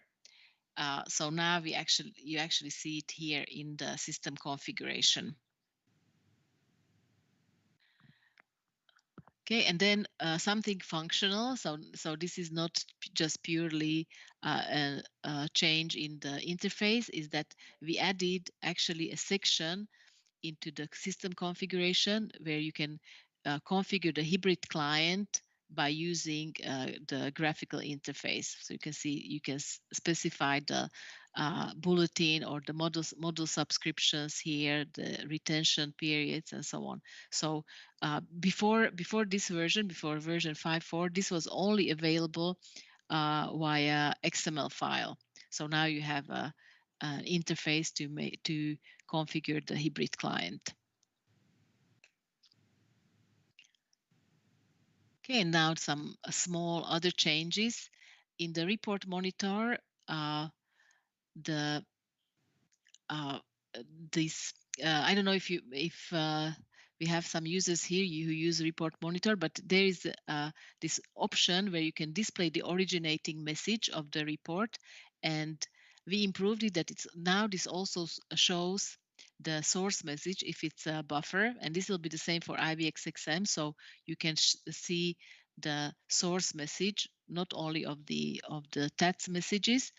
And if you have multiple messages, for example, you have a display where you show METAR and TAF in a single line, then this display source message will show multiple tabs. So a METAR and a TAF separately, or even right now, if you have TAT and buffer displayed both of them, then in these multiple messages, you will get an option to show the TAT and the buffer source, both of them. Okay. Into the database manager, which gives you an overview of the data that you have in your database. We added an option to filter out the database, either just by specified period, or you can also use these display files bigger than, and then you specify, or smaller than, and then you specify a size. This is, for example, useful if you want to hide some files which are just very small files or empty, so you can get rid of them by this adjustment of the size that you want to display. Or you can also filter based on the path name, so you can specify based on the location of the file, or whether they were ingested via file database. So these are special type of data ingestion via file database. So you can also specify that you are only interested in those files. So now in the database manager, especially if you have a lot of different data coming in, you can also filter out data if you want to expect only a certain data type. Okay, another adjustment we made in the TAF monitor application, and this is for the long-term verification. So we had two different types of output for the long-term verification. One was requested by one customer, and then we have another requested by a second customer. So now we have a third type, which is the most extensive. So as you can see, it compares not only wind and visibility, but a set of other parameters, precipitation and cloud related, and it also marks whether the forecast was actually better or worse than the observation. So I don't know if it's not, this is a quite small screenshot here because the table is actually quite long, but at the bottom part, you have a line which evaluates whether the forecast was actually better or worse than was the actual observation. And related to this evaluation, we also added some more settings of what is monitored or how parameters are monitored. So these three items are have some new settings. Okay. In the field diagnostics, we added some new parameters. So humidex, an index used to describe how the hot weather feels. We have several such parameters. So this is another one that somehow describes felt temperature. So one new parameter, and also this effective cloud parameter that calculates the effective cloud from a combination of cloud cover types.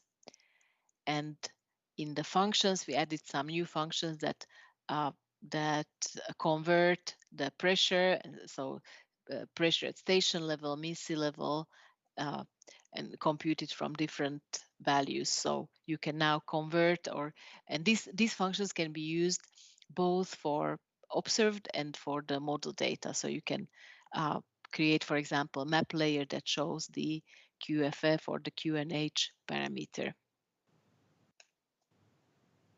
In the place catalog, we added a new option, and that is, or a new type of location. So before, a place was either a point or a polygon, so some closed area, and now we added also a polyline option. This was required because some users wanted to display some flight routes on the maps, different flight routes, so we added this option. So now before, this was actually, if you remember, these were checkboxes here where you selected whether it's a point or polygon, and now it's a list of different types. So you select which style style of place you want to add to the place catalog. Okay, and this is a small change in the Ayurveda tool or the Ayurveda application, if some of you are using it, and it relates to the selection of the stations which from which METARs and TAFs appear in the flight documentation. So previously it was that you selected either your manual list or you use some automatically all the stations from a certain flight corridor. But some of the users said that if they would like to use this flight corridor option because it's very convenient. But actually, with this option, sometimes they get into the flight corridor also some small stations that they don't actually want to use in the briefing. So what we added now is this option that when the users choose flight corridor, they can then kind of post edit the station. So this edit station will put all of the stations into the additional station list, and then you can manually add or delete stations from the list. So it's kind of like a post editing of this automatic flight corridor option. And another thing that we are working on is improving the default settings that visual weather is delivered with. So we added or adjusted some of the maps or some of the tables and some of the graphical templates. So now if you, this is more related to the first installation of visual weather, but of course, some of these settings are earlier, and this is also something that I discussed in the previous user group meeting. So I extended the number of videos that is now available. So, and also Mike mentioned that we are preparing some training portal, but in the meantime, since most of you are customers who actually already had a training and paid for a training and have a wiki login, these video tutorials are also available on from our wiki pages. So, and basically the whole typical user training is available in form of videos. I also per request created some configuration videos, and for this you can also post requirements on the wiki page, because the configurations videos are really, you could create hundreds of those. So I will prioritize videos that are requested by you and prepare those, and now I also started to create the feature editor videos. So if you check out these videos, most of these are already done in the feature editor. This is something that I only started doing recently, so this will be completed. And as I mentioned, for configurations, you can add some requirements, which video you would prefer. Okay, and I think that was it from me. So please, if you have some questions related to any of the topics that I was covering, let me know.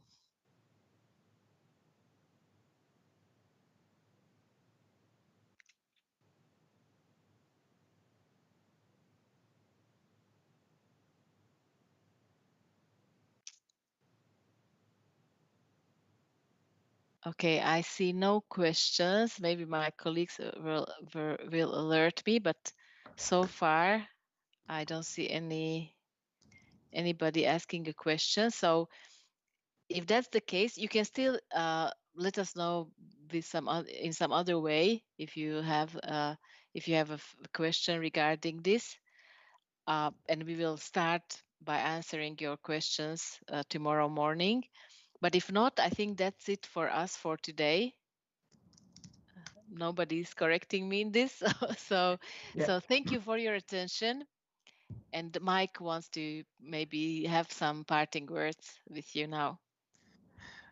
Okay, thank you very much, Annikon.